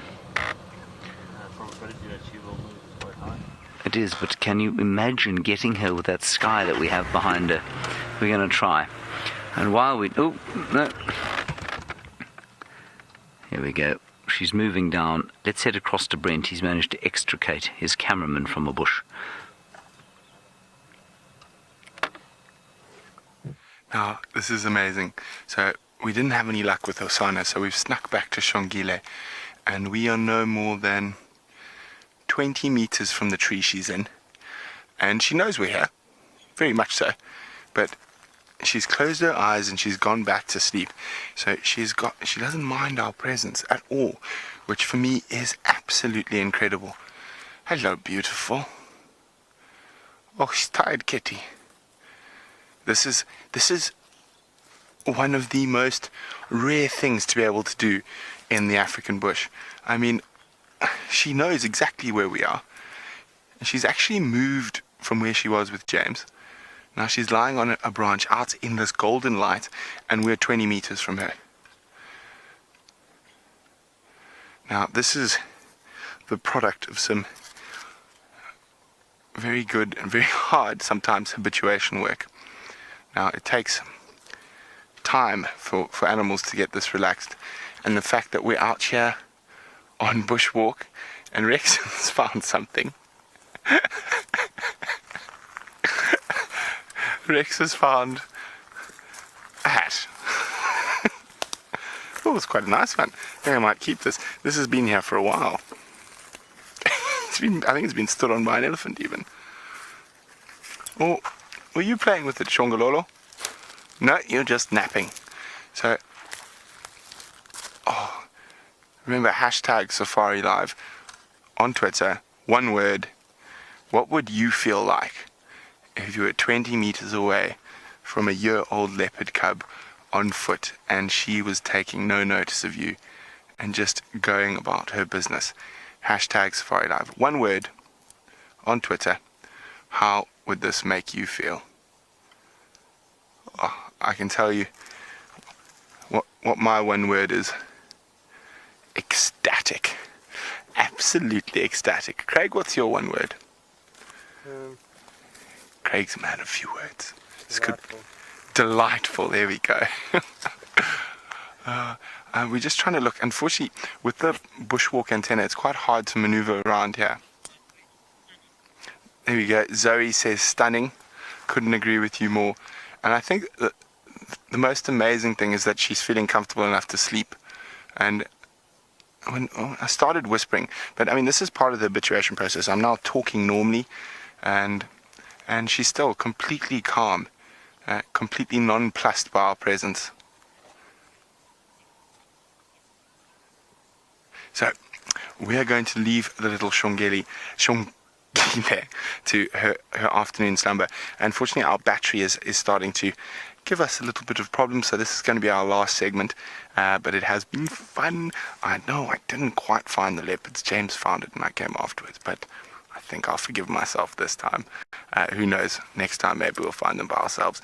But we're going to give you one last look at that exquisite leopard in golden light, and while we do that, Tristan has managed to find something a lot bigger than little Xongile on cheetah plains.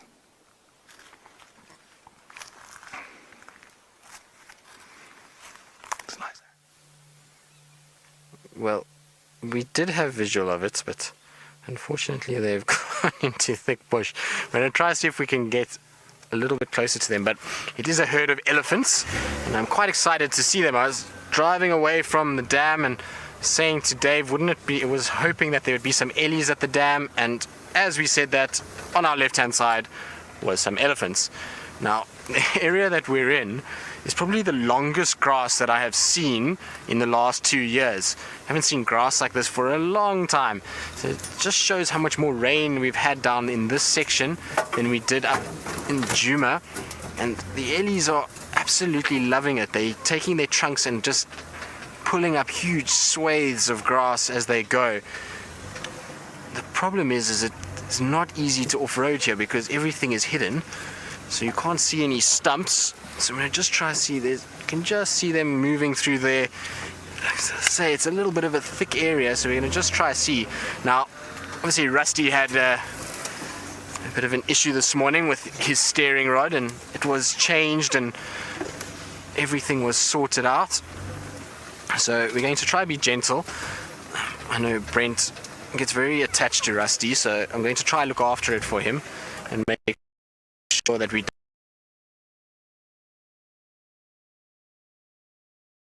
do anything like that.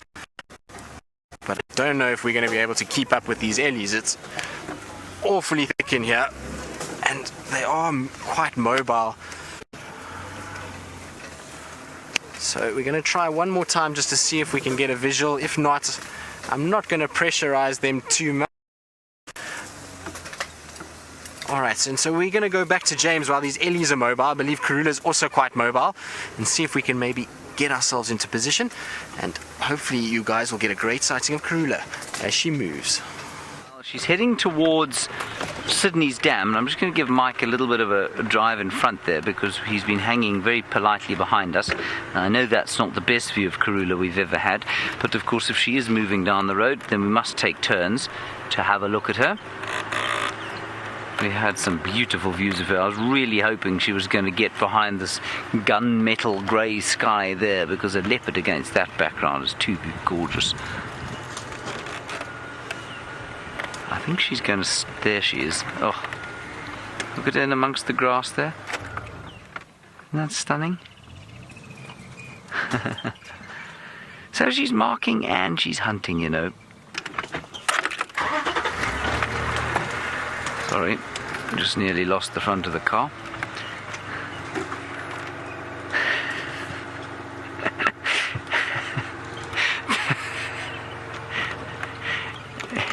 It's almost impossible to reverse these cars, of course, because you cannot see anything behind you. Luckily, the Cheetah Plains Land Cruiser has got very good reverse lights. I saw them turn on.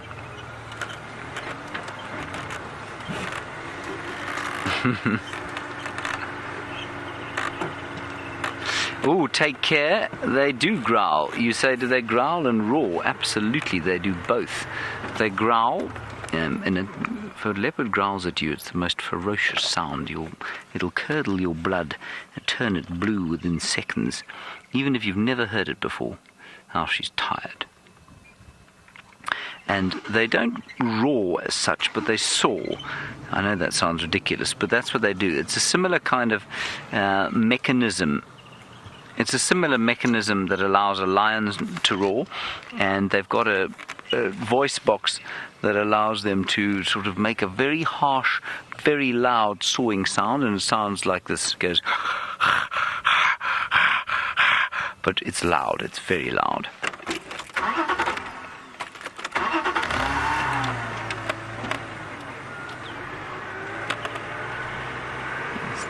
Me slowly forward. She's heading towards Sydney's dam. She's moving further and further away from the youngsters, but that's normal.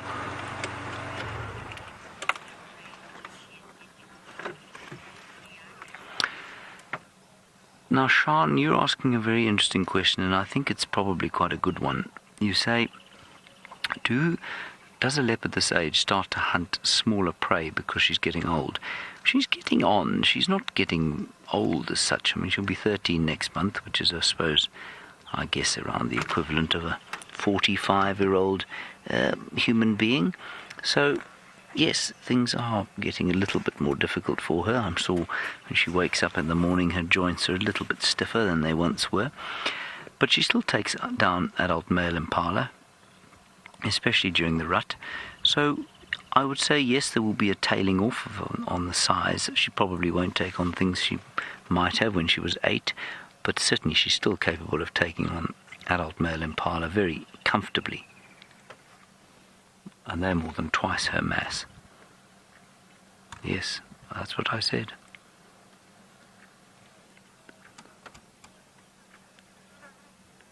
I don't know why she's looking at Viam like that. Viam, did you use a new soap today, perhaps? Have you changed your aftershave? You haven't shaved for years.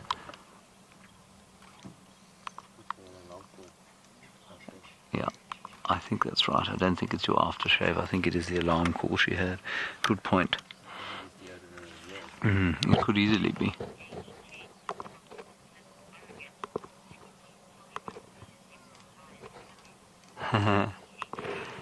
Hello, Abby. That's a lovely question, because leopard's eyes come in all sorts of colours. You want to know what colours they come in. Well, the sort of standard colour is her colours, and it's kind of a goldy green colour. But we have a leopard around here called a mvula, and he's got quite blue eyes. And then her daughter Xongile, who we were looking at earlier, she wasn't doing very much at the time. Her eyes weren't open, but the one that Brent was looking at, she's got quite hazel-coloured eyes. So they're brown, but hazelnut-coloured. They've got a little bit lighter as she got older, but they're definitely browner than this leopard's. So let's say anything from brown to goldy green all the way to blue. And some leopards have got really pale blue eyes, and then they look quite scary. She's just cleaning herself now.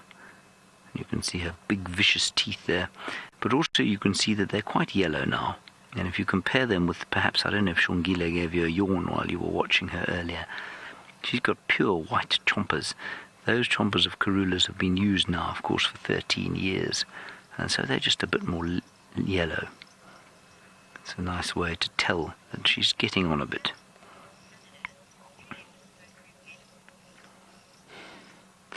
Now, Tanis, this is a question we chat about quite often, and one that I have, not to put too fine a point on it, made a mess of a number of times. You say, do leopards go through menopause? Leopards do not go through menopause. There apparently are only 3 or 4 species of mammal that we know of on Earth that go through menopause. The human being is one. A couple of whale species are the only others. No other land mammal that we know of goes through a menopause period. Now, for a long time, I thought that elephants did, because I didn't think that a 65-year-old elephant calf or cow could give birth. And while she might not be able to, it would be a very short menopause. It wouldn't be quite like a human menopause.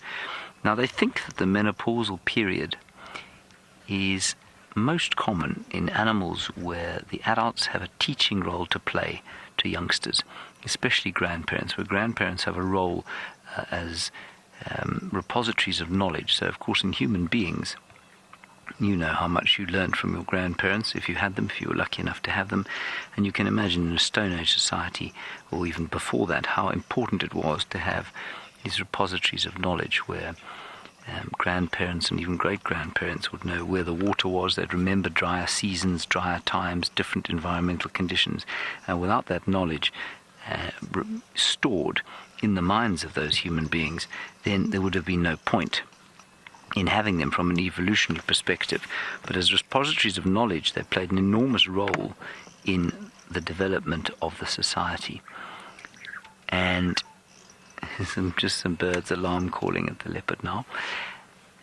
And so that's why we think human beings live beyond breeding age. And of course they don't breed. We know that human beings don't breed beyond a certain age, of course, because it's very dangerous for women to breed.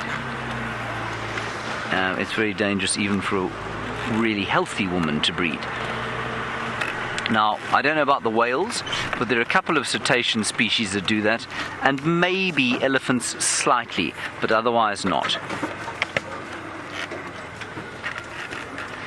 Tina, that's an interesting one too, and I mean, Karula's nowhere near this stage yet, but you say, are leopards apt to grow old and die on their own, or are they likely to be killed by another predator? It's a bit of both, Tina. They almost certainly do go off to try and die on their own.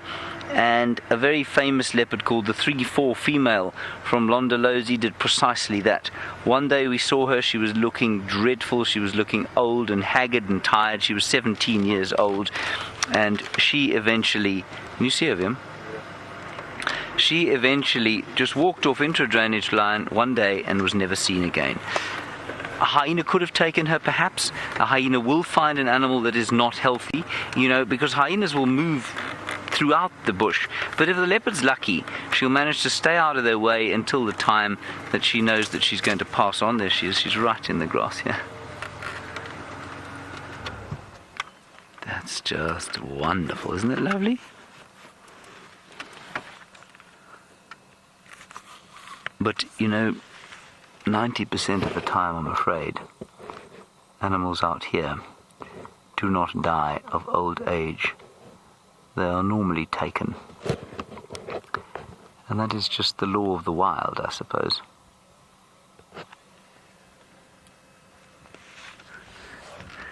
So that's just the law of the wild.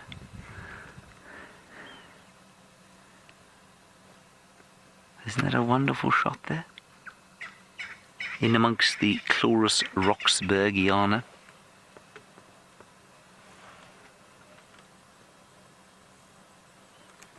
Bright light still. Of course, it feels like we've been on drive for some time, but we haven't. Right, Tristan's left his elephants. He'd like to tell you what he's going to be doing for the rest of the afternoon. I'm going to stay with this leopard. She's quite close to the northern boundary, but I'll keep you posted as to whether she crosses or not.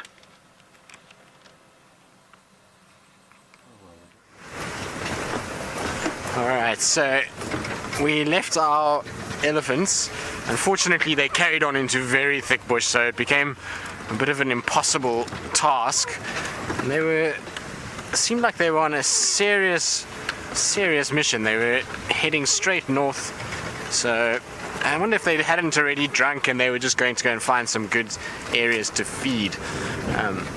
But like I was saying earlier, they were absolutely loving that grass. Big clumps of it were being taken up and fed upon, so very, very nice. But we've carried on now. We're still heading down towards Cheetah Plains side. I just want to see, like I say, if there's any sign of the two cheetah brothers, see if they potentially have popped out somewhere here. So far we haven't seen too much in the way of tracks or anything like that. But Cheetah Plains can be like that. It's got these little hidden secrets, and you've got to kind of eke them out and spend a bit of time driving around and looking. And if you spend time, generally you get rewarded. So, not that I'm complaining. Those village weavers were quite spectacular. Definitely one of the highlights of my day. It was very, very cool to see them. Been a while since I've seen them so feverishly building. And actually we were discussing it this morning. We were talking about nesting of birds and late nesters, and So those weavers, you can see, are only still busy constructing their nest, so they're only going to be breeding now, the end of this month. So their chicks are only going to be fledglings probably in about April time. So still a little bit of a delay, and they're going to be going into our fall by then. Not that we have much of a fall, it tends to be quite an extended summer and then abruptly into winter. Well, I don't know if we've got this bird on our list, so we're going to try to see if we can get it. There's a red-backed shrike that was sitting there. Given our luck for the day, it's probably flown off. No, there it is. So, Dave, if you can see at the back there. Yeah, on the dead tree there, that's just sticking out the top. Female red-backed shrike. No, go down for me a little bit. And that's that stump that's, oh, it's just flown away. But there we go. All puffed up there. Nice one. So there's another one that we can add to our list. It's not the best view. Fortunately, it's gone behind the thicket there, so I'm battling to actually keep its balance. It keeps kind of slipping off. So not the best branch it's chosen, but I'm sure it will move now. You can see it's just going through those feathers and doing a little bit of preening and looking after itself. Generally the male birds that try and make themselves look pretty, but in this case this female is doing a bit of grooming. So I don't know what the update is on the list. I would imagine that we've closed the gap a little bit. I hope so.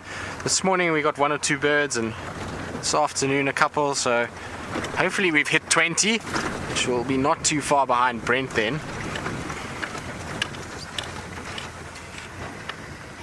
I'm just checking. Often when you go along these little riverbed areas, you sometimes can find little rare birds around the water hole area, and luckily enough it seems like we've managed to get Brent some more batteries, and so he's back up and running still with Xongile, and we're going to go see what his update is there.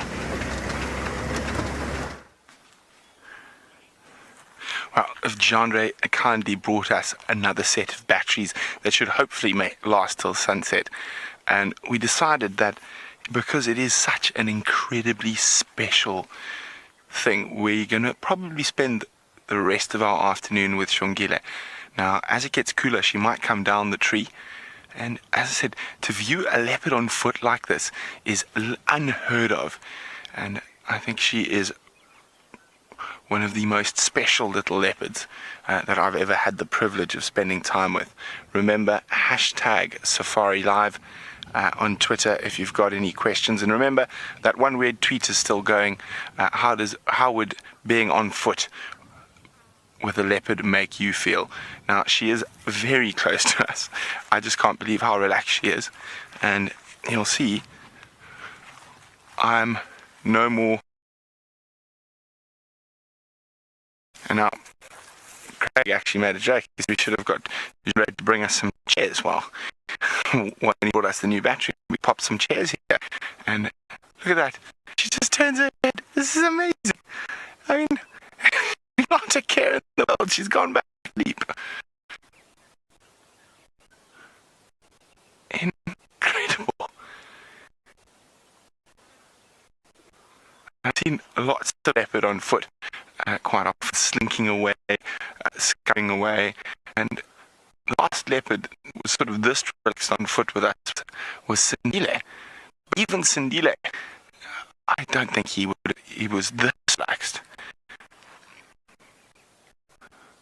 Of course, this all bodes very, very well for the future, because she is unlikely to take over a section of Karula territory.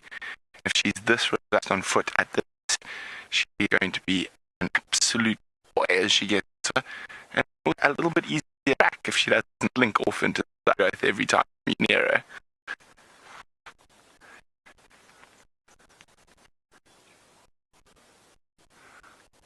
Oh, she's so high up there. This is amazing. I'm just absolute bliss at the moment. Absolute bliss at the moment. Wow. Now, the other thing is that I hope if we find a nice little spot where we can maybe be a little bit hidden, we sit down here and we wait, that troublesome brother of hers might make an appearance. We still keep hearing birds alarm calling all around us, so he's definitely in the area. Well, Lionheart's one word is grateful. Yes, that is actually perfect, Lionheart. We should be very grateful to be viewing a leopard on foot like this. I mean, I'm almost...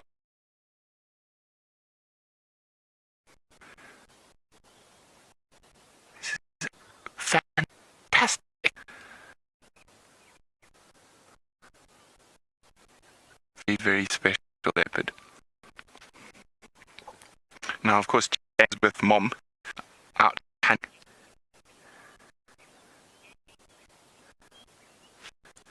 Well, we just keep sitting around Xongile, but it sounds like Tristan is something I can't hear, just what he's found. For some reason, these earpieces keep falling out of my ear. But so let's jump across to Tristan for a surprise. I'm not even sure what it is. We do indeed. As you can see, slinking off in the distance there is one of our cheetah brothers.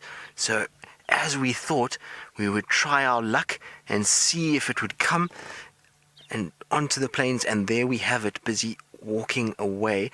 Now, unfortunately, it's walking deeper south away from our boundary, but let's see. It looks like it's been scent marking. It's sniffing quite a bit. You can see there's one of the commercial vehicles there.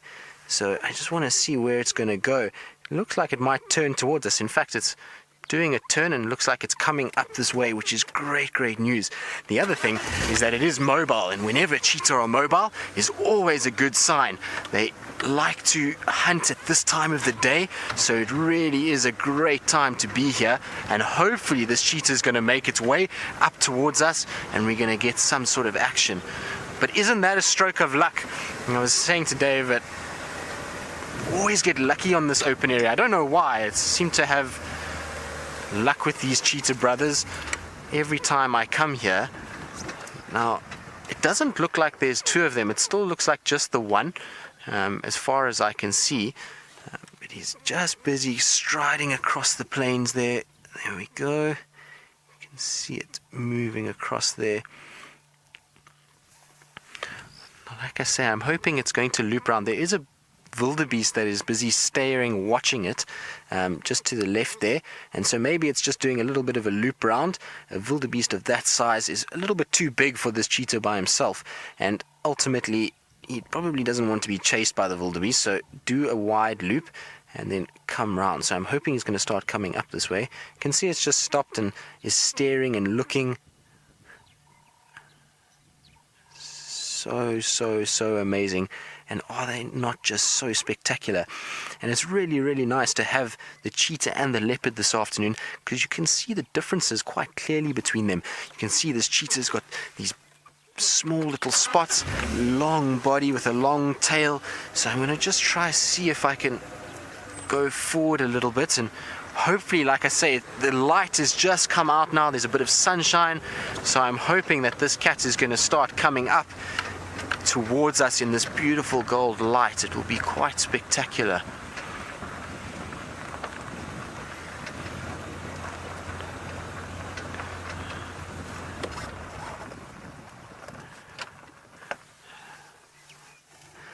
So Nancy and Tiki, you're asking whether or not the brothers have rejoined. As far as I know, they haven't. They've been searching for one another relentlessly, up and down all over the place, and as yet they have not found each other. And that's maybe why this guy is still up and moving, even though it's still quite warm. You see he's putting his head down every now and then and just probably sniffing the ground. Now, I can't see which brother it is. Last week we had the one that has the Y on the left side of the face, and the one with the opaque eye was further north. We didn't manage to find it, but as far as I know, they have not come together since then, so they're still apart at this stage. Generally, if they were together, we would have found them walking very close to one another. They tend to like to stay very close, and you can see the wildebeest is not too perturbed either. It's just kind of watching every now and then. When we move, it tends to put up its head. Like I say, it knows full well, being a big wildebeest. Oh, and there comes a Birchall starling flying into the frame. That it doesn't have to worry about that cheetah. And as Rebecca's just stated, that bird wants to be my friend. It's about the only bird that's wanted to be my friend this whole week so far.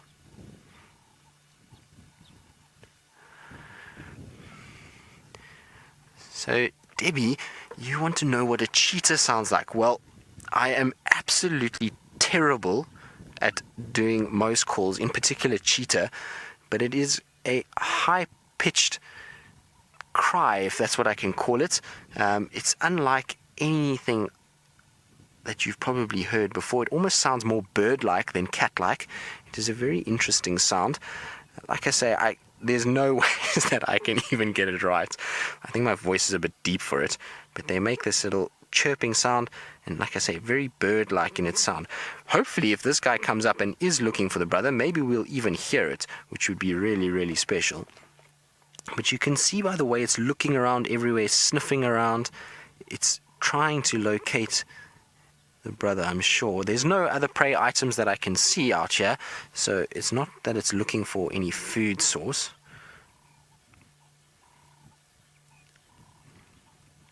So, JC, yes, they do have a lot of trouble finding each other, just because what's happening at the moment is after they've split, both of them are trying to find one another. So they keep moving, and they keep moving around each other in circles. So we've been watching them, and as one kind of comes onto this big open area, the other one has gone the opposite direction and has moved off trying to look for each other, and they keep missing one another. So they find each other's scent, and that's why they know they're around, but they can't just locate one another. So basically it would take one of these guys to probably just lay flat on this plain for a couple days and hope that the other one comes on a territorial patrol and finds him.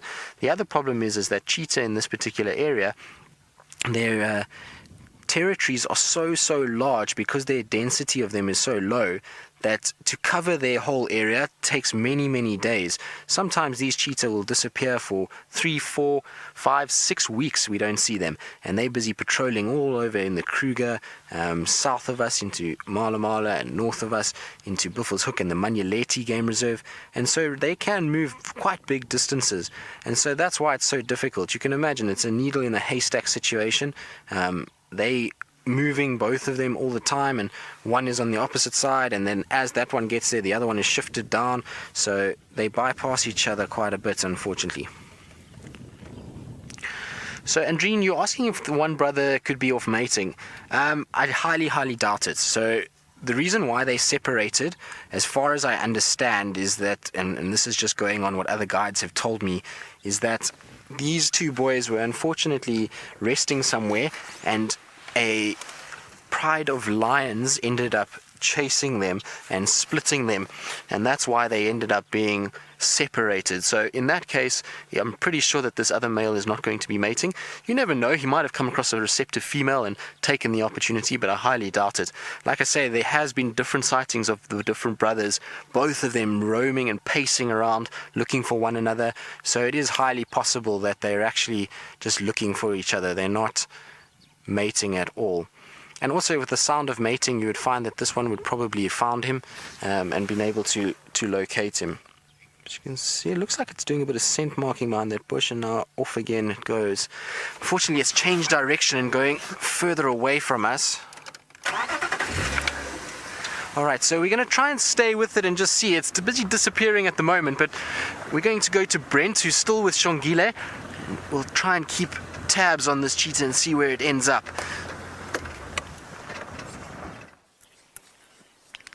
Now, we're even closer, and I said we were going to try get into a spot where we could sit down, wait, and hopefully Hosana makes an appearance as well. So we've got ourselves bedded down probably now 12 meters from her, and she has been, there we go, oh, yawn coming. I'm surprised she's still lying in the sun. It must be quite hot.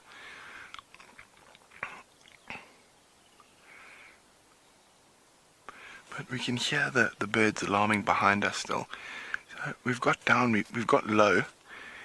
She knows we're here. And I'm hoping Hosana comes back.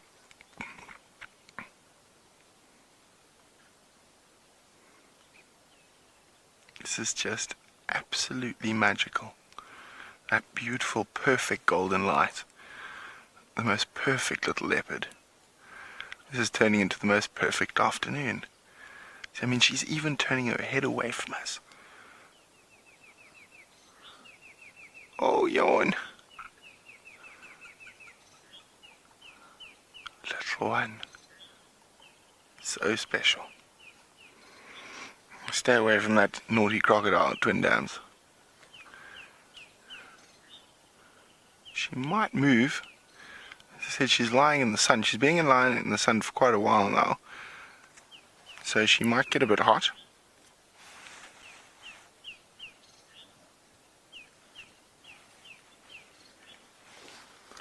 But at the moment, look at this. Look where we're sitting. I'm sitting right next to a leopard. Couldn't ask for a better way to spend an afternoon. She's completely ignoring us. This is amazing.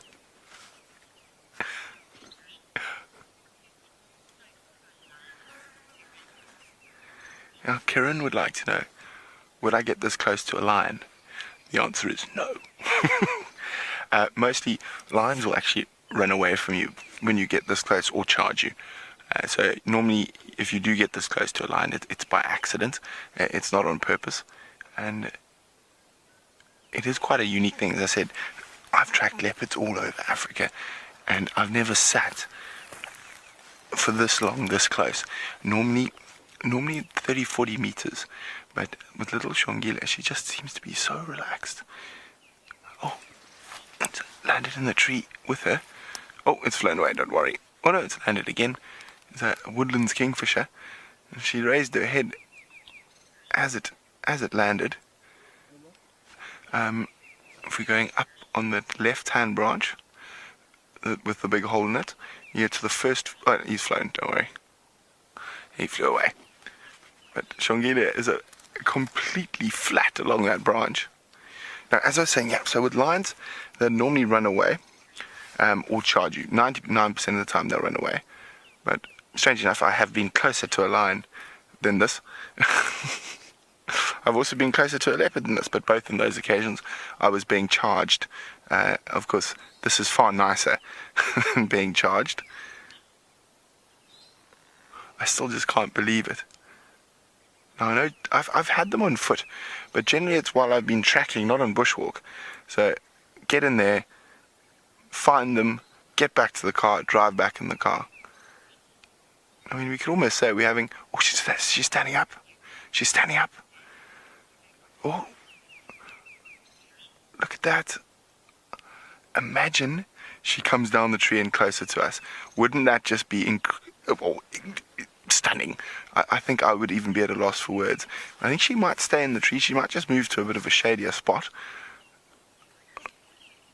She's watching the birds landing above her.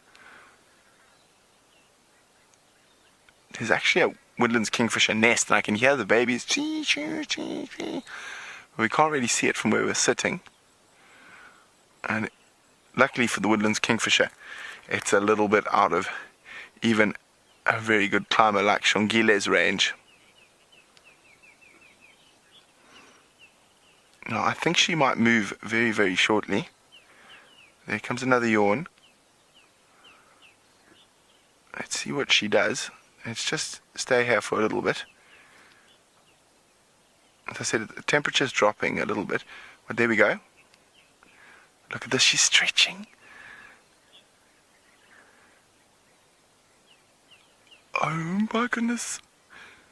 Is she going up after where those baby woodlands are? I think that might be a little bit out of your depth there, or out of your height even. But she can hear those baby woodlands kingfishers making a lot of noise.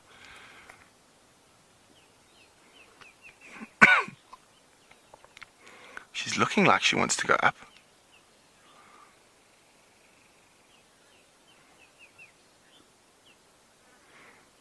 Okay, what are you going to do, little madam? Up or down? Or are you going to come visit us?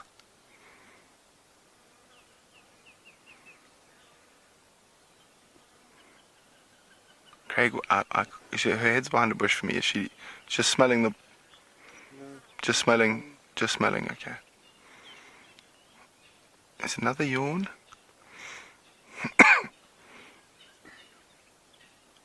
Oh, what are you going to do?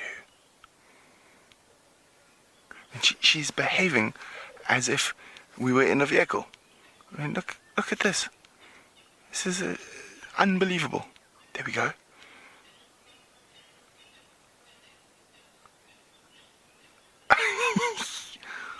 She's coming down the tree. Have you got her? She's on the next lower branch. She might just move to that branch because it's more in the shade.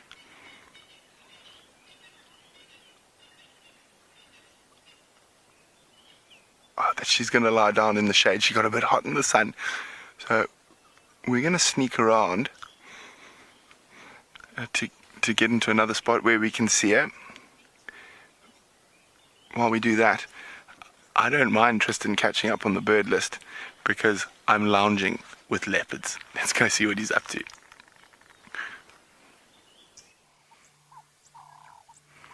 We are indeed, Brent.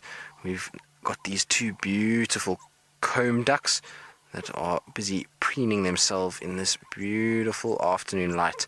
So unfortunately we tried to keep visual of the cheetah for as long as possible, but it's gone very far south now. In fact, just see a spot of it way in the distance, but it's really not possible to get too much on camera. But they're the two comb ducks. You can see the male on that right with that big knob on his beak that got that name previously, knob-billed duck, and like I said, it was changed to comb duck, and then the female on the left that doesn't. Now, interestingly enough, last week Brent had two males here that were busy moving around and sitting side by side, and obviously a female has pulled in, and the two males are no longer friends. They have chased one away, and there is the victor with his female, and I'm sure he is going to breed.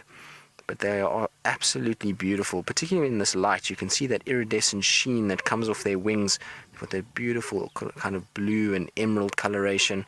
Absolutely stunning. Very, very pretty. So there's another one to the list. Slowly, we are catching Brent. It's taking time, but we're getting there. I was hoping for a few more birds than we actually have so far in Cheetah Plains. It's often a really good place to bird. These big open flat sections here. There's a lot of birds that we don't normally get around Djuma. So it's a good place to always look around. I haven't seen any of the lesser grey shrikes that like to hang around here. They're a nice one to find.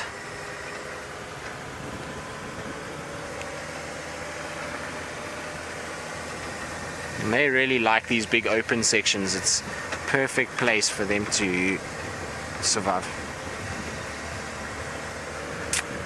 So while we're talking about birds, Daniel's asking whether we ever see large flocks of oxpeckers. Daniel, I suppose large is a relative term. We do see quite a few oxpeckers. Sometimes we'll see on the really big herds of buffalo that come through. So if we get those herds that are 500-600 animals strong, then you'll find that on those herds will be 40, 50, maybe 60 oxpeckers. But it's not that common. Unfortunately, we don't see them that often. Also with the drought, those big buff herds, unfortunately, haven't been too prevalent. Now, if you look to our western side here, it is such a beautiful evening. The clouds have all separated. There's that big bright sun, and the grass is absolutely glowing in this late afternoon light. It really is quite spectacular. Very, very pretty picture. Now, if only we had that cheetah walking through that would have been very, very nice. But alas, this is the way it goes. Sometimes you win, sometimes you lose. And funny enough, talking about our lesser grey shrike, there's one sitting right next to me that I didn't even notice. It is on the other side here. So, Dave, if you want to just focus on the dead tree there. There we go, in the beautiful light. And there we go. Isn't that a pretty specimen? So you can see why it's called a lesser grey shrike. Beautiful grey back and grey head. And then that distinctive black bar over the eye and wing area.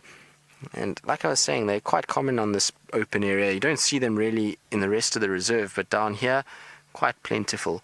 So I was hoping to get that one. I know I added it to my January list, but I don't think I have it on my February list.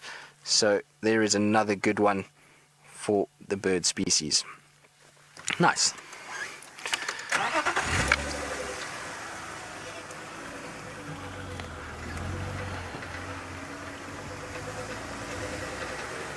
Alright, so while we continue our bird watching and scratching around on cheetah plains, we're going to go over to James, who I believe has a feathered friend of his own with Karula.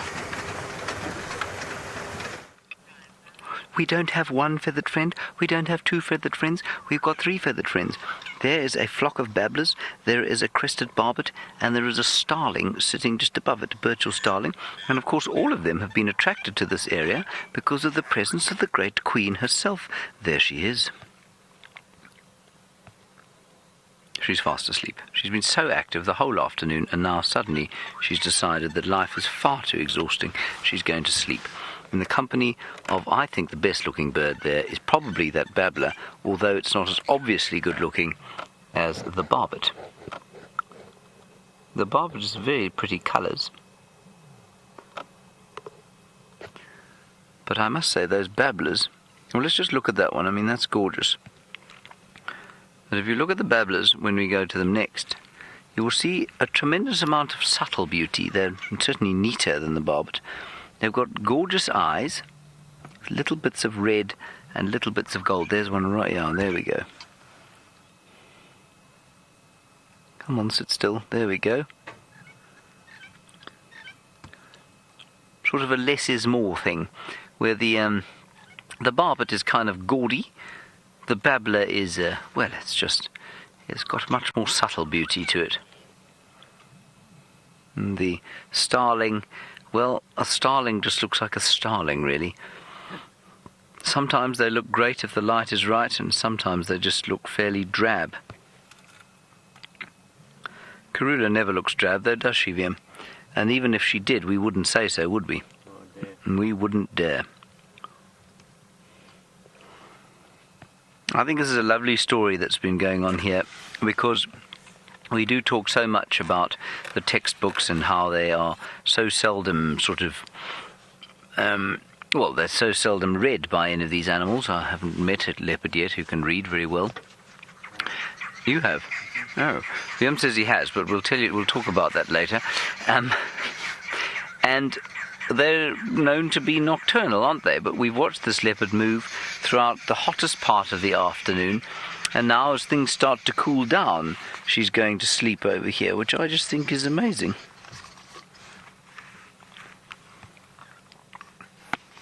And I am increasingly beginning to think that it's in order to avoid competition. We know that cheetah, for example, live as... sorry, turn the game drive up in case there's somebody trying to come here. We know that cheetah hunt during the day, like the one you were looking at with Tristan, because they hope to avoid competition from more dominant predators like lions and hyenas. And I think that you will find that a leopard like this, in an area that is full of hyenas and lions, which this is, I think they do a lot more active hunting during the day. They will move at night, they will hunt at night, obviously they can, they're very good at it. But if they can reduce any kind of competition with those bigger predators, then that's what they'll do. And I'm reminded of this, I'm reminded that the textbooks, of course, will be rewritten constantly by our experiences with animals over here. And, for example, one of the things that textbooks will tell you is that you probably can't view leopards on foot very successfully. That has patently been proven untrue this afternoon, yet again. Let's head across to Brent. He's decided that he needs to say goodnight to Xongile. So go and say goodnight to Xongile with Brent. This is definitely being disproved. She's actually come closer to me. She's come out on a branch that almost comes above my head, and I'm just sitting, as all the textbooks say, completely in the wrong place. I'm right out in the open, probably now about 8 meters from the tree she's in, and Craig's just behind me, Rexon's sitting to my left, and none of us are particularly, well, none of us are hidden, and I think a lot of it goes to show that not only does each individual animal have a different personality, but the habituation process that starts while they're young is very important. I mean, look at this. This is insane. And it is incredible. Now, Karula, her mom, is fantastic on foot as well, but we would never expect to sit this close to Karula. Well, hi Lenny. Lenny would like to know whether it's more dangerous to lie down or stand up in front of a predator. Well, Lenny, with a lot of those questions, it completely depends on the situation at the time. Now, here we have a predator, and I've stood up in front of her. She's been completely relaxed. I've sat down, and I've now lain down, and she's had a quick look at me as I lay down, but by no means I feel like she's going to come down the tree to attack me. Now, of course, as I said earlier, I wouldn't be doing this with lions. And with lions, you always want to be standing up. You don't want to be in a position of a prostrate position like this. You could be constituted as prey. But with leopards, lions, you generally want to be standing up. But the only time you really are going to be lying down and encountering a predator is if you're asleep.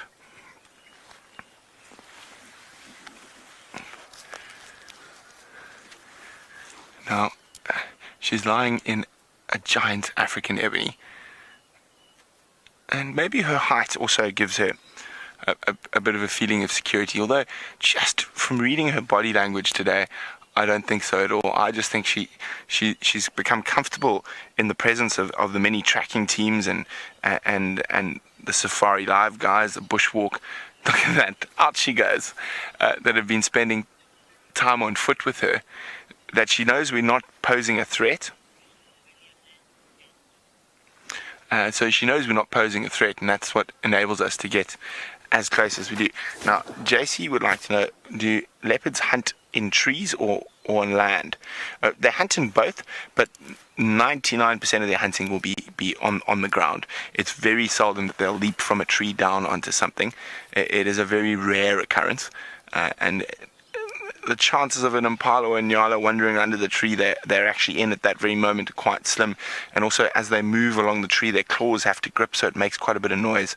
So it is very unusual. They will chase baboons, monkeys, squirrels up in trees, but most of the hunting is predominantly done on the ground. She's so beautiful and so calm. Little Xongile. Still got a reasonable belly on her. Now, Karula killed a baby duiker last night, but that's all gone. That's why she's off hunting. But it seems like Tristan's still playing catch-up on the bird game.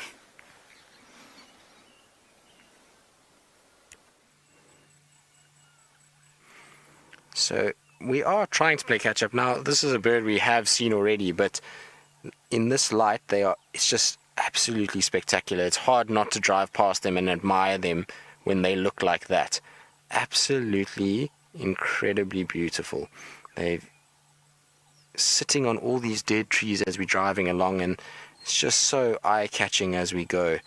Really, really are very, very pretty. It's going to be sad to see them go, although luckily enough we get the lilac-breasted roller that stays behind, and so even though these guys do go, we do get those beautiful rollers staying all throughout the year. But isn't that spectacular in that afternoon light? Amazing. Oh, big yawn. It's tiring work being as pretty as that.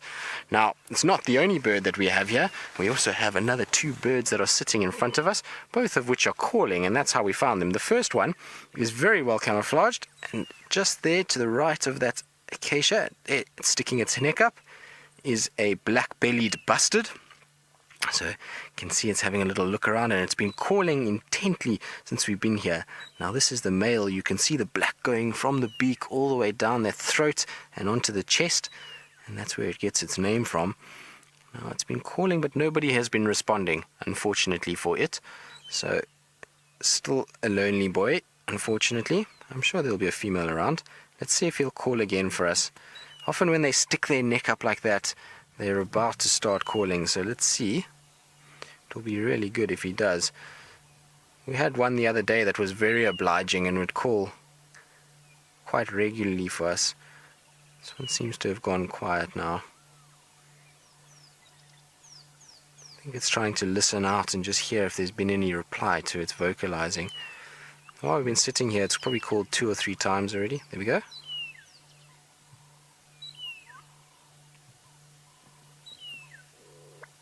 And that's got to be one of the quirkiest bird calls we have out here. Very, very cool. Alright, and then to the left of him, and slightly above, in the tree, if you go straight in there, Dave, there to your left a little bit, that small tree low down, in there, on the top of that tree, it's a little bit hidden, you can hear it calling, but there's a magpie shrike hidden inside there. I'm going to try go forward. If you just keep it trained there, maybe just come to your left a little bit. There it is, there.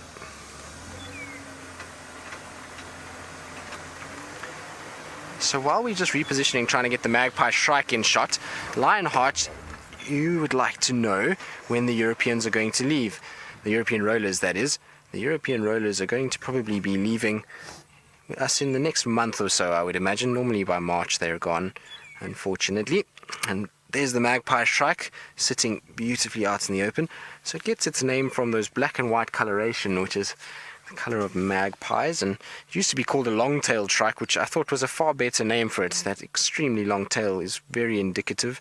There's no other bird that has a tail like that with that coloration. So I prefer the old name, to be honest. But I suppose they needed to standardize everything and make everything the same, so makes sense. But a nice little bird party while we've been sitting here. Nice to have them all close by. It just goes to show sometimes when you stop for one bird, you start to hear all the others and then you start to see them. This black-bellied bustard was really very tough to see. And it's actually been quite accommodating. It hasn't run away just yet. As I say that, it's starting to move. But there we go. So you can see it's quite a big bird, almost very ostrich-like in the way it's shaped, with a long neck, long legs, and quite bulky body. But you can see when there's a predator around, it turns its back, and look at that coloration, those broken markings, much like that of the cheetah or the leopard, would be really difficult to spot. Awesome. That's so good. Nice work, Dave. Thank you, buddy. That was very nice. Put on a really nice show. And then wandering up the road straight in front of us, in fact, it looks like it's going to have a head-on charge at this stage. We are having a showdown with the Swainson's Franklin. And look at this for bravery. It's coming running straight at the vehicle. Also quite a pretty little bird with that red face. There we go. Let's see if it's going to run past us. They generally don't hold their nerve, but this one is almost challenging us. I wonder if it's going to come around the side. Let's have a look here. Here we go. Isn't that incredible? I must be honest, that is a first for me. I've never had a Franklin run past my car like that. They generally lose their nerve and run into the bush in front of you. So that was quite something. Very brave. Not sure if I was a bird I would challenge such a large object, but I suppose if you've got a heart of a lion, you can accomplish anything. So while we carry on, we're going to go across to Brent, who's still with Xongile.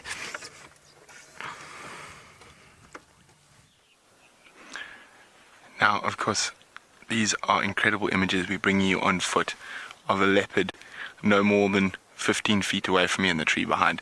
Of course, if you're on your own African safari, please don't try this at home.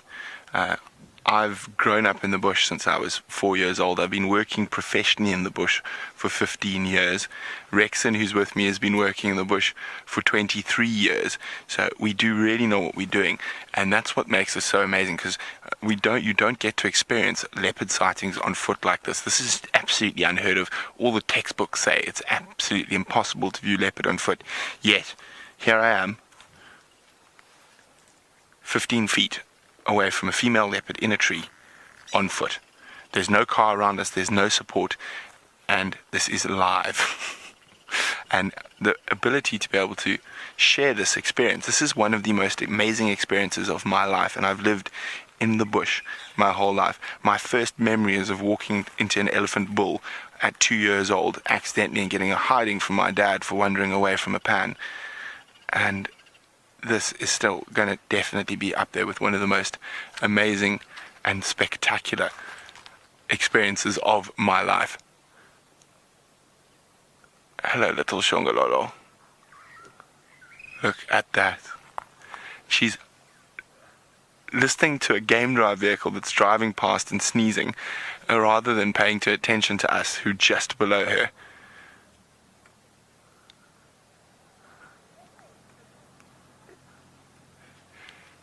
This is astounding. There's no other word for it. I know James had some magnificent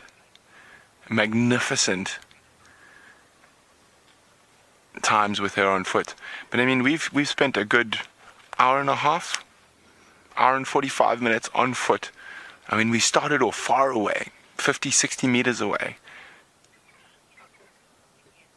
and we've slowly come closer and closer.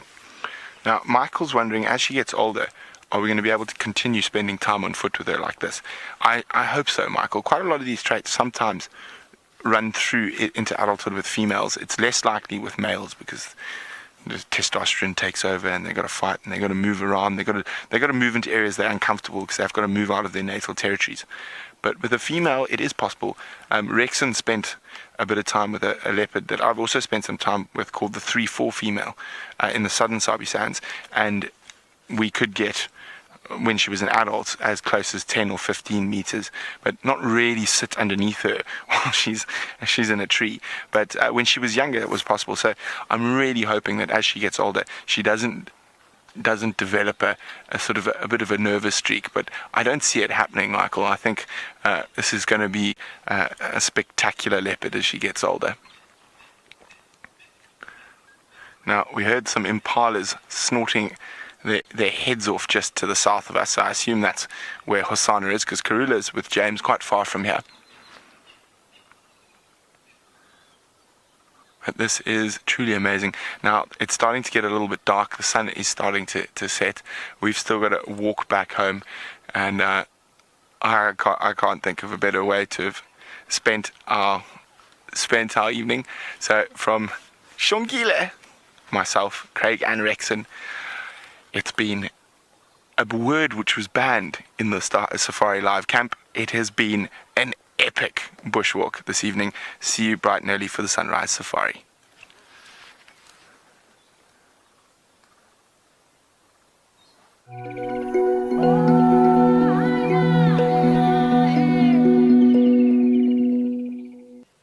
Right, we're still here, everybody. What an afternoon that was, hey, with Xongile on foot.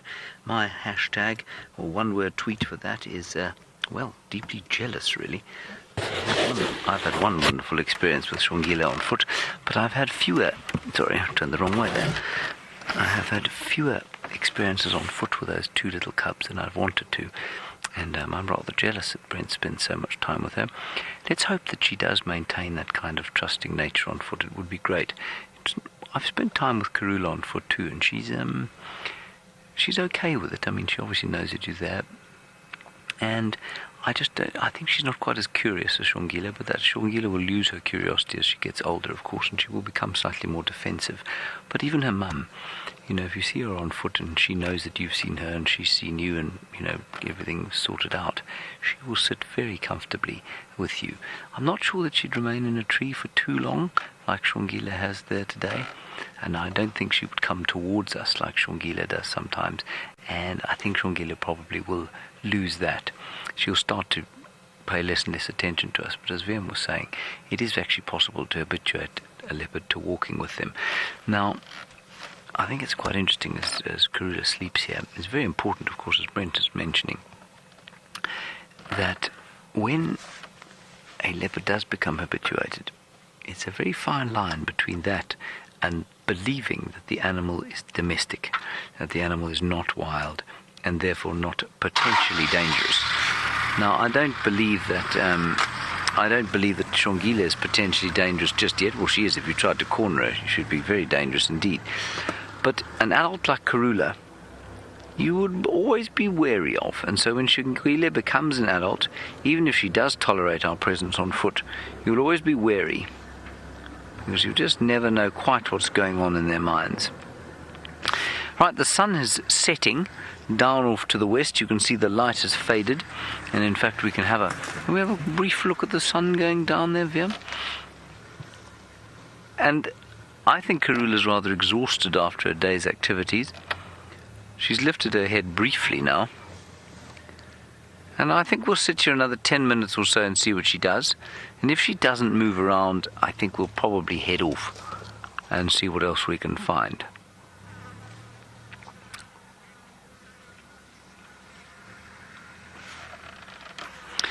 Daniel, interesting one from you, and it's got quite a long answer. You say, what happens when another female appears in her territory? Daniel, it very much depends on who that female is, and most of the time, of course, the female will be related to Karula, because leopards set up territories next to their mothers. So it's much more likely that any leopard that she finds in her territory will be a very close relative, a daughter. And so when they meet with each other, and we've seen Karula and Shadow meet, Shadow is her oldest daughter, or one of her oldest daughters, they don't happy with it. They don't greet very fondly. They kind of hiss a bit, but there's very, very, very seldom any kind of physical conflict. There won't be any physical contact normally, no kind of affection, but it can be fairly amicable, and they'll just kind of leave each other alone.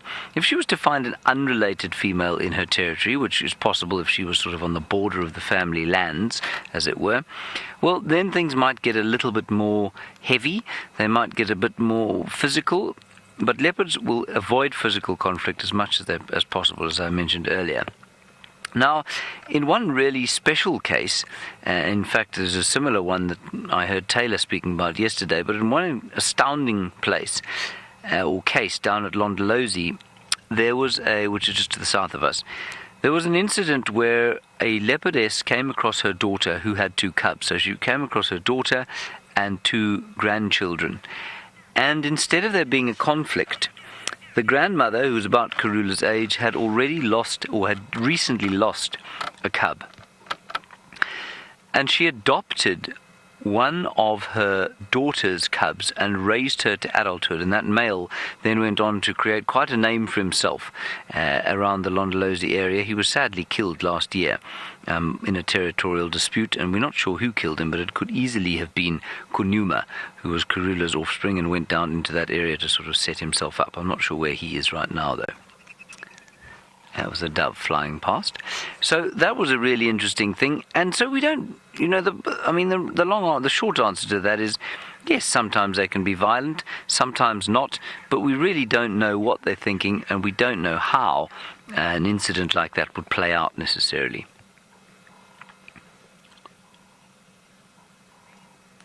Right, Tristan apparently has an array of avian characters he'd like to share with you immediately.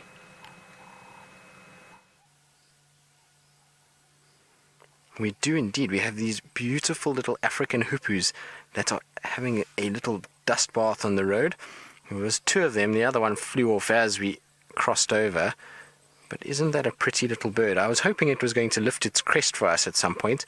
The sun is setting right behind it, and if it lifts its crest, it would be really, really pretty.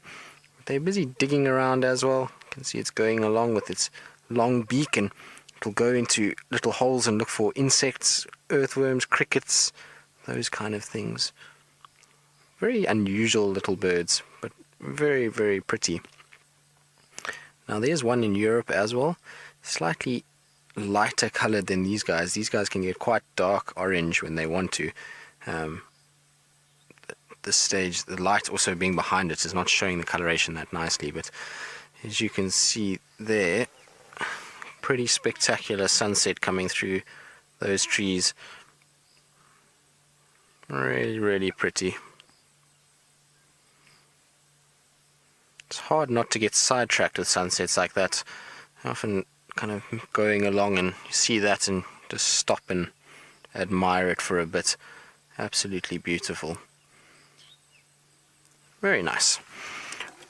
So now that our hoopoe friends are off the road, we're going to ride off into the sunset and see what we can find. It's been a really good gamble coming down onto Cheetah Plains. I'm quite happy we came down here. We've had lots of good birds, and then that cheetah was a really big bonus. Did not expect that at all. Could only have been better if the cheetah had come northwards towards us. But seeing them is still good, and they look healthy and doing really well. So hopefully the two of them are going to reunite soon. It would be really good to actually see that. Imagine witnessing that reuniting process and seeing those two brothers coming together. It would be amazing to watch.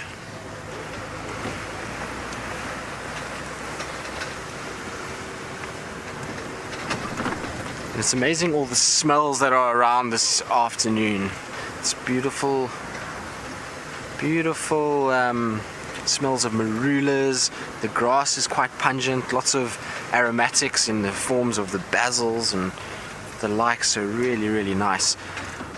And Liz is saying that is one of her most beautiful birds she's seen, and I agree, they are very, very pretty and not easy to get on camera. They are often around, but they tend to be quite fast moving and jumpy and tend to move about in the canopy of the trees, so don't always get them.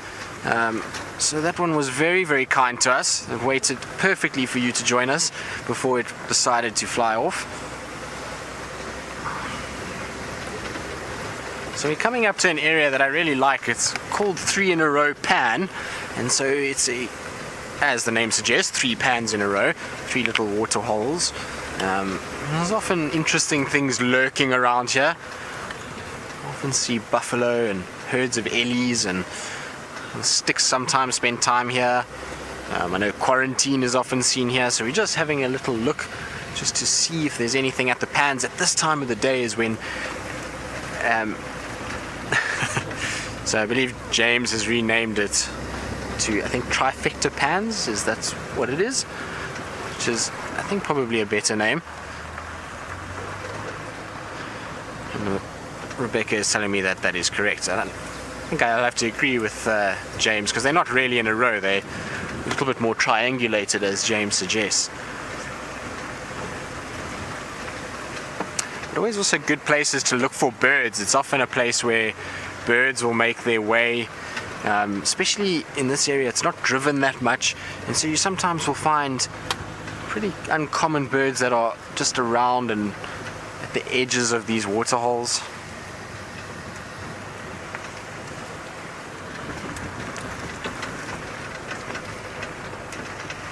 But it is such a beautiful evening. It's so pleasant just to drive along, especially between these watery areas. It's really, really nice. Look at the reflections there. The reflections are absolutely beautiful, especially with that color in the sky. If I back up a little bit there, Davy, and get so you can get your big tree in as well. There we go. How's that? That's quite a pretty picture. Very, very, very nice. Just see that colors in the water, and the only thing that could make that better would be a leopard drinking there. That would be quite something. It'd be beautiful reflections if there was. But definitely worth taking a moment to admire and to stop and to have a look. Very, very, very pretty. Very nice. But the pans today are quiet. I don't see any sign of anything around them. Like I said, I was hoping we'd get a few animals drinking after the hot day that we've had, but maybe they've already been. It's also down in this section, as we were saying earlier, with the length of the grass, there's so much more water down here, and so there's places where animals can drink all over the show. Alright, so now that there's nothing at the pans, we're going to just go back to James and see if Karula's still in her slumber state or if she's decided to wake up a little bit.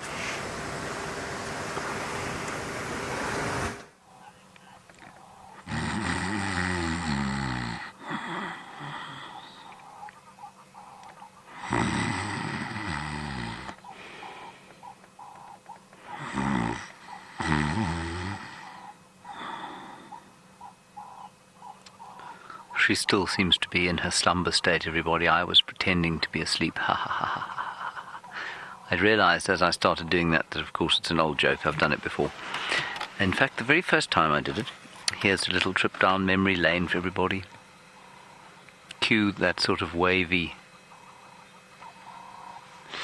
The first time I did it, we were looking at the Nkuhuma Pride around the Djuma Dam. That was Viam and I. Do you remember that, Viam? It wasn't that wonderful theatre that we performed that day. I had my leg up on the dashboard and I pretended to be asleep, and Viam said, "James, we're live." And then I went to show that I had got a fright. Let's go back to the leopard, who was fast asleep. And she's really not doing anything at all. So much to the consternation of Viam, the cameraman, I think we're going to press on from here after we've done this segment. We'll just have a few more questions if you've got any more questions or you'd like to discuss anything about leopards. Hashtags for our live questions at wildearth.tv, and we'll give you 5 minutes to get those in, and then we'll press on away from Karula the Queen.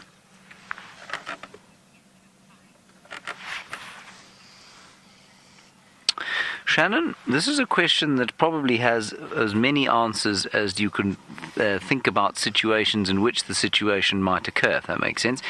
So you say, if a leopardess came across her daughter in the middle of a fight, would she help? So let's paint a scenario. Shadow is in a fight with Saleyeshe, to whom she is not related, and Saleyeshe has a territory to the north of Shadow's. If Karula came across Saleyeshe fighting with Shadow, would she help Shadow? I think you'll find she would avoid the situation. She'd hear the fight and move away from it. She might go and look to see what was going on, but most likely she would avoid it.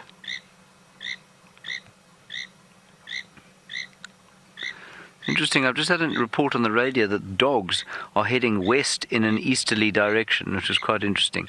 They are. I'm just listening to it because I'm hoping they might pop out at Sydney's Dam, which of course is not far from here. Listen to the frog. Now I've forgotten what kind of frog that is. Let's see if we can't spot it. Let's see if we can't spot it here on the side of the pan. Now it's so long since I did any decent frogging. I'll try and find out what frog that is. Can you see it, Viam? It'll be tucked into the reeds, wanting to avoid being eaten. It's very pleasant sitting here, everybody, I must say. So if you don't mind, I'm going to extend my stay here just a little bit and see. I will be listening to the radio to see if what's that? Is that not the frog, or is that just a bubble? I think it's just a bubble. What I'm going to do is load up my frog application. I'm going to tell it to sort out my location. So what it does then, of course, is toss out the species that we don't find here, and then I'm going to have a bit of a guess. And I think what we may have heard there was let's go with dwarf puddle frog and see what that sounds like. It's not a dwarf puddle frog. That's a ridiculous guess. Let's go with snoring puddle frog. No, not that either. Ornate frog or banded grass frog. Oh, it's possible. No, let's not go with those just yet. Let's go with the platana. Of course, the platana, the least attractive of all frog species. Nope, it wasn't that one. That sounds like it's rattling. I hope you don't mind me doing this. I just quickly want to see if I can't find out what it was. What about I know it wasn't a bullfrog. What about a caco? Caco? No. Bronze caco. No. I give up. Striped grass frog. Let's try that. There we are. Striped grass frog. I'm pretty confident that's what it was. Striped grass frog, we heard. Karula agrees. You can see she nodded her head, waved at me and said, "Well done, my good man. I was waiting for you to get that correct." And then she went back to sleep.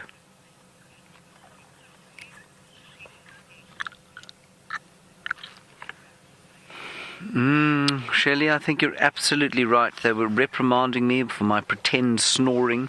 So, yes, indeed, perhaps they were a little upset by that.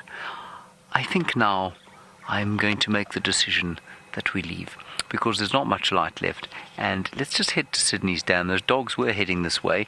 They were going west in an easterly direction. I think that probably means they were coming south, and they were heading towards a big dam, maybe Sydney's Dam. That's not far from here. So if you don't mind, we're going to leave Karula, say a peaceful farewell to her, and hope to see you tomorrow, Mom. Please catch something for your babies.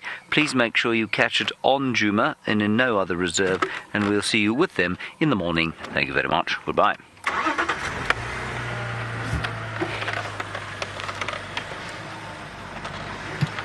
Right, let's get out of here. Now, James, you're wondering about my tadpoles, and for those of you... Ooh, hang on a second. For those of you who are wondering, or who don't know what James is talking about, we collected some tadpoles. Taylor found some for me, and we've been watching them during the course of our 6-week show, hoping that they'll get bigger.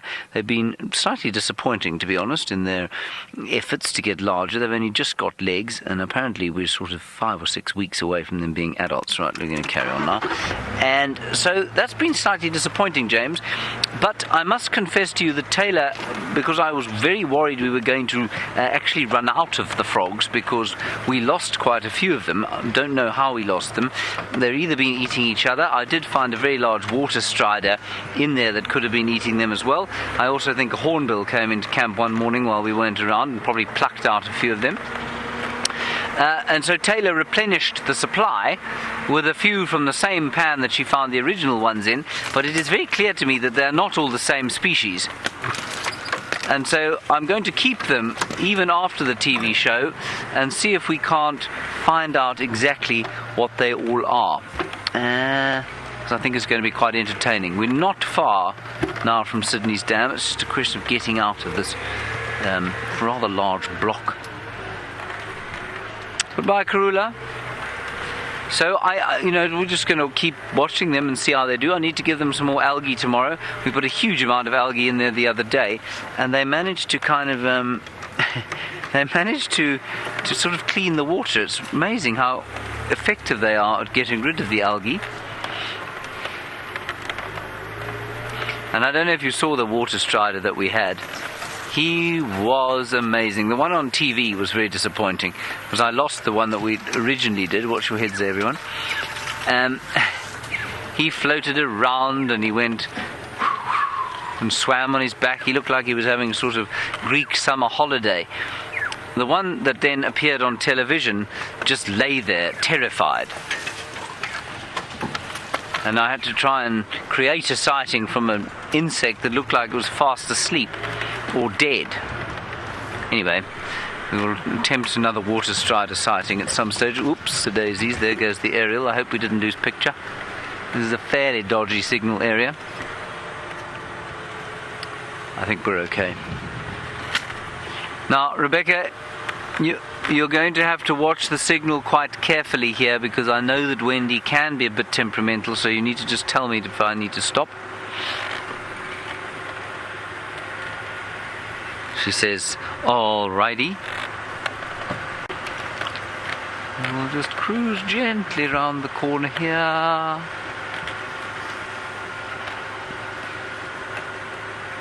Oh, sorry, R. Beard, you say water strider, is it a bird or an insect? It's the most amazing insect.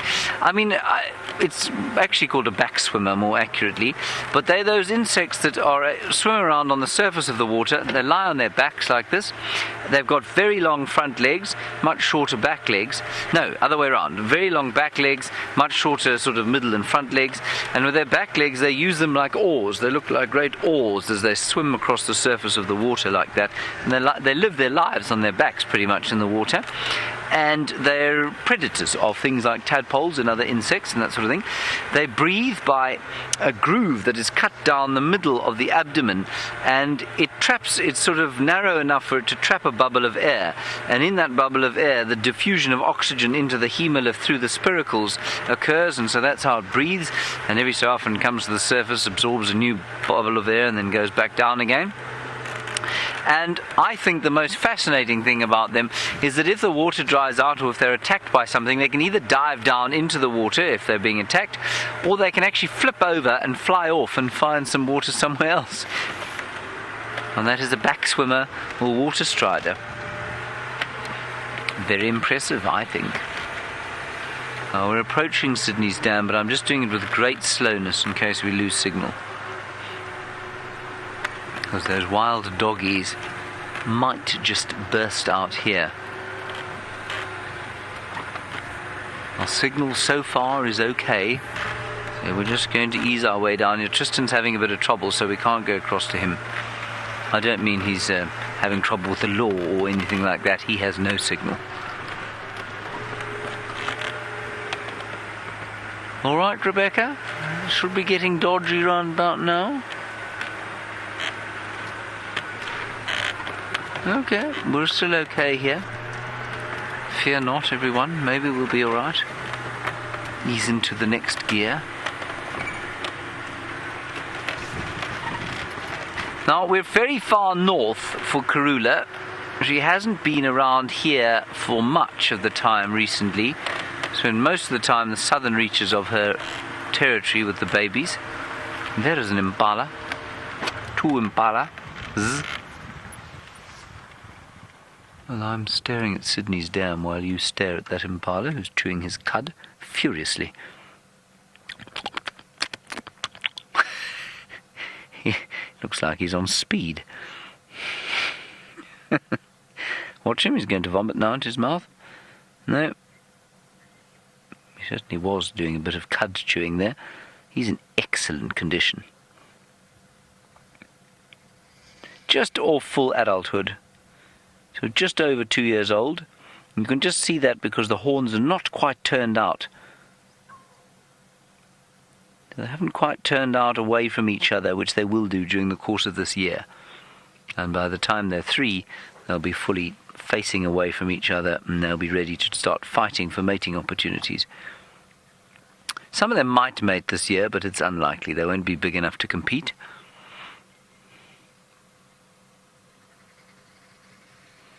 He's a very enthusiastic chewer, that chap, isn't he? That's probably why he's in such good condition. Yes, as Rebecca says, he wants to be big and strong, indeed.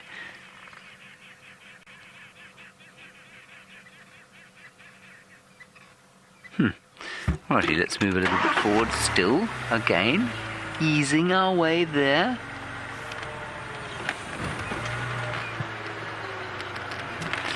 Hello, Project Alpha. What a lovely comment. You say you really like it when I wag my spotlight around. Well, Project Alpha, on account of the fact that you like it when I wag my spotlight around, I'm going to wag it immediately in order that you might be entertained. How's that, Liam? Was that good wagging? Okay. A 5 out of 10 wagging from VM. Project Alpha, I'm assuming you're sort of indicating that you like a night drive. Well, yes, night drives are good. Unfortunately, we don't do a lot of spotlighting at the moment because, of course, it gets dark relatively late for us. But very soon, sort of the last half an hour of the drive will be with the spotlight. So you will be able to enjoy some proper spotlit drives.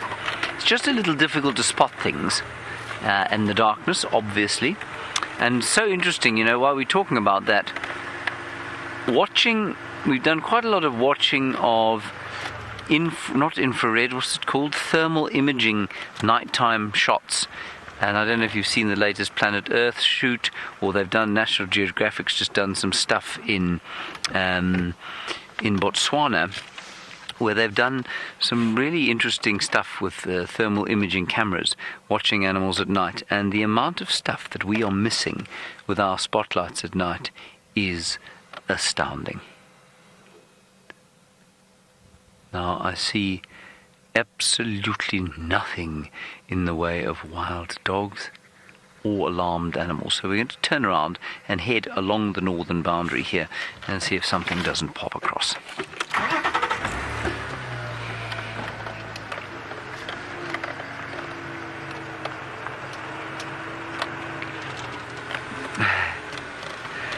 Jeremy, you're quite a fussy traveller, I see. You say you're coming to Africa next year, but what is the best time of the year to come? Because you want nice and sunny, but you don't want rain, and you don't want any wind. So basically you want utopia. Jeremy, it just so happens that there is a time of year in this part of the world when it's like that. It depends where in Africa you're going. Of course, if you go to the Sahara, I think you'll probably find you get wind quite a lot of the time. You won't get any rain, but you'll probably find a lot of sand and not much in the way of animals. I'm assuming you're meaning sort of East Africa or Southern Africa, where the game-rich areas are, where you can come on a safari. That's the word that I was looking for. Jeremy, it really does depend on what you want. So you said there that you want sun, you don't want rain, and you don't want wind. Well, in South Africa then, the best time of the year to be here would be between April and June. That's the almost windless months normally. Lots of sun, not too much heat, and very little of rain. Highly unlikely that it will rain here during those times. So that's the best time if you want those specific weather conditions. It's a very good safari time as well. Bush starting to clear out, water starting to dry, which means animals starting to concentrate. Still quite sort of summer vegetation, quite a lot of water, so it hasn't quite got to the extremes of dry. Africa, Kenya, for example, the Mara Triangle, or the Masai Mara, is much higher up than this, which means that the temperatures there tend to be a bit more stable and the weather a bit more predictable. They have fairly predictable, they call long rains and then short rains. And if you go at the same time, if I'm not mistaken, their long rains around about now, it's about 2 months or so of heavy rains.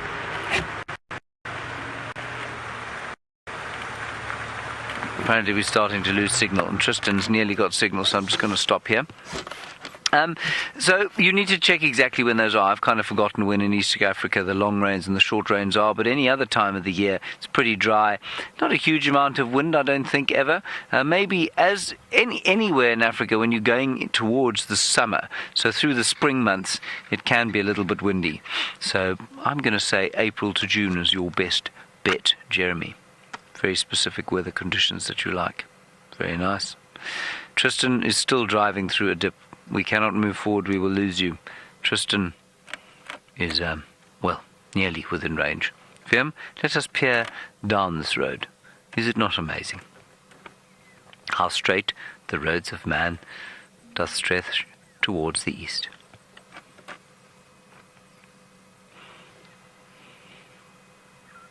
Yes, Tristan's still not in signal range. Okay, this is getting embarrassing. Maybe we'll just reverse. I saw some impala a little bit further back.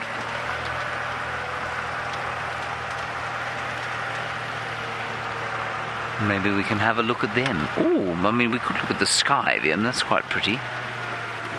We actually might have to turn a light on. There, that's beautiful sky. Let's have a look there, Via.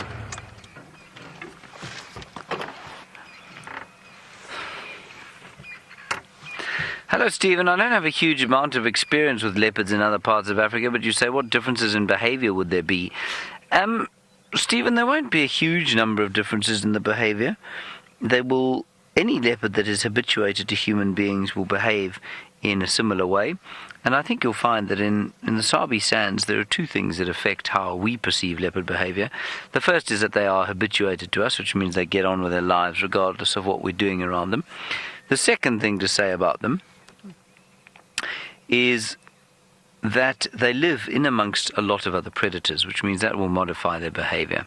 So Karula was fairly active during the day today. They will avoid other predators very studiously. In areas where there are fewer predators, so outside of protected areas, and there are lots of leopards outside of protected areas, then you'll find that they will behave in probably a much more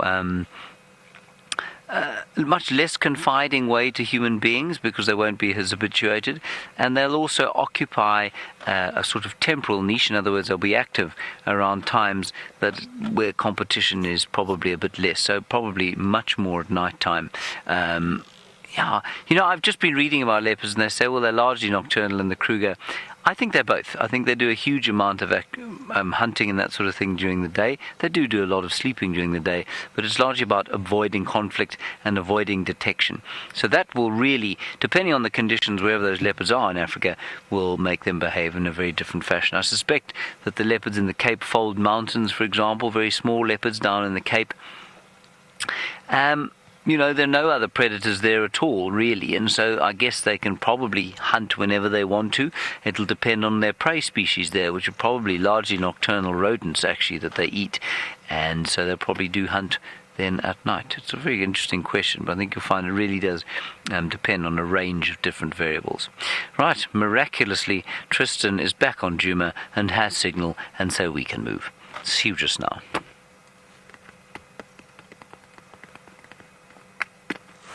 Indeed we do, James. We seem to all is good. It's nice to be having the signal. And we've just kind of come along to the area. Oh, hold on. Hyena. I was just about to say, we've just come to the area where Jamie had hyenas.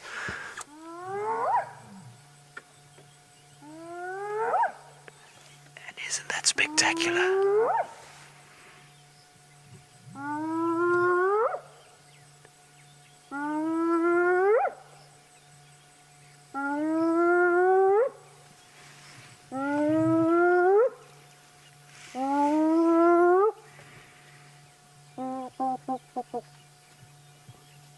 Isn't that just amazing? What an awesome sound. Oh, hello. Got a little bit of a fright. I don't think it realized it's so busy sniffing around and busy calling that I don't think it realized that we were actually sitting here. And so, as I was saying, when we came into this area, because I was hoping to see if there was any sign of hyenas. I know Jamie had tracks all over, and I was saying to Dave, because Dave was with Jamie this morning, that the tracks are all over the top of their tracks from this morning. So in all likelihood those hyenas are here and they're active at some point this afternoon, and there we go, we have one busy running out. Now I wonder if there isn't a den somewhere here. I know Jamie's been going on about this and it's driving her crazy because she's seeing tracks everywhere and she's checking all the den sites, but this one has just popped out and started calling straight away and now running quite steadily northwards. But I wonder if the den is not somewhere behind us. All the tracks are in this area around us here, and so it's very likely that they do actually have a den site here. Now I'm just wondering, I just want to see where it's run to. It looks like the tracks are still on the road, but it's cut off. Now there is a den, old den site to our left, and still on the road running. Yeah, so it's still running down the road. I didn't hear any other hyenas responding, but this one has decided to go. And I wonder if it's maybe not one of the young ones for Gwen. It's a little bit old for that, I think. I haven't seen them, so I would love to know if it is one of them. But isn't that incredible? What a way to finish our drive this evening. Just have it pop out right next to us and vocalize. Such an incredible sound. You can see, look at that nose, it's down, sniffing. So definitely trying to find the rest of the clan. And it's amazing the stamina they've got, that they can run like this. Absolutely incredible. So it's been an amazing afternoon. We've had hyenas, all the spotted animals this afternoon, which has been absolutely incredible. So we've had a really good time, and Brent sounded like he had an amazing time with Xongile. So it's been really good to have all of you. I hope you have all enjoyed the show. From Dave and myself, we'd like to just say thank you for joining us. And from James and Brent and all the ladies in FC, we hope you've enjoyed it, and we'll see you all in the morning at 5:30.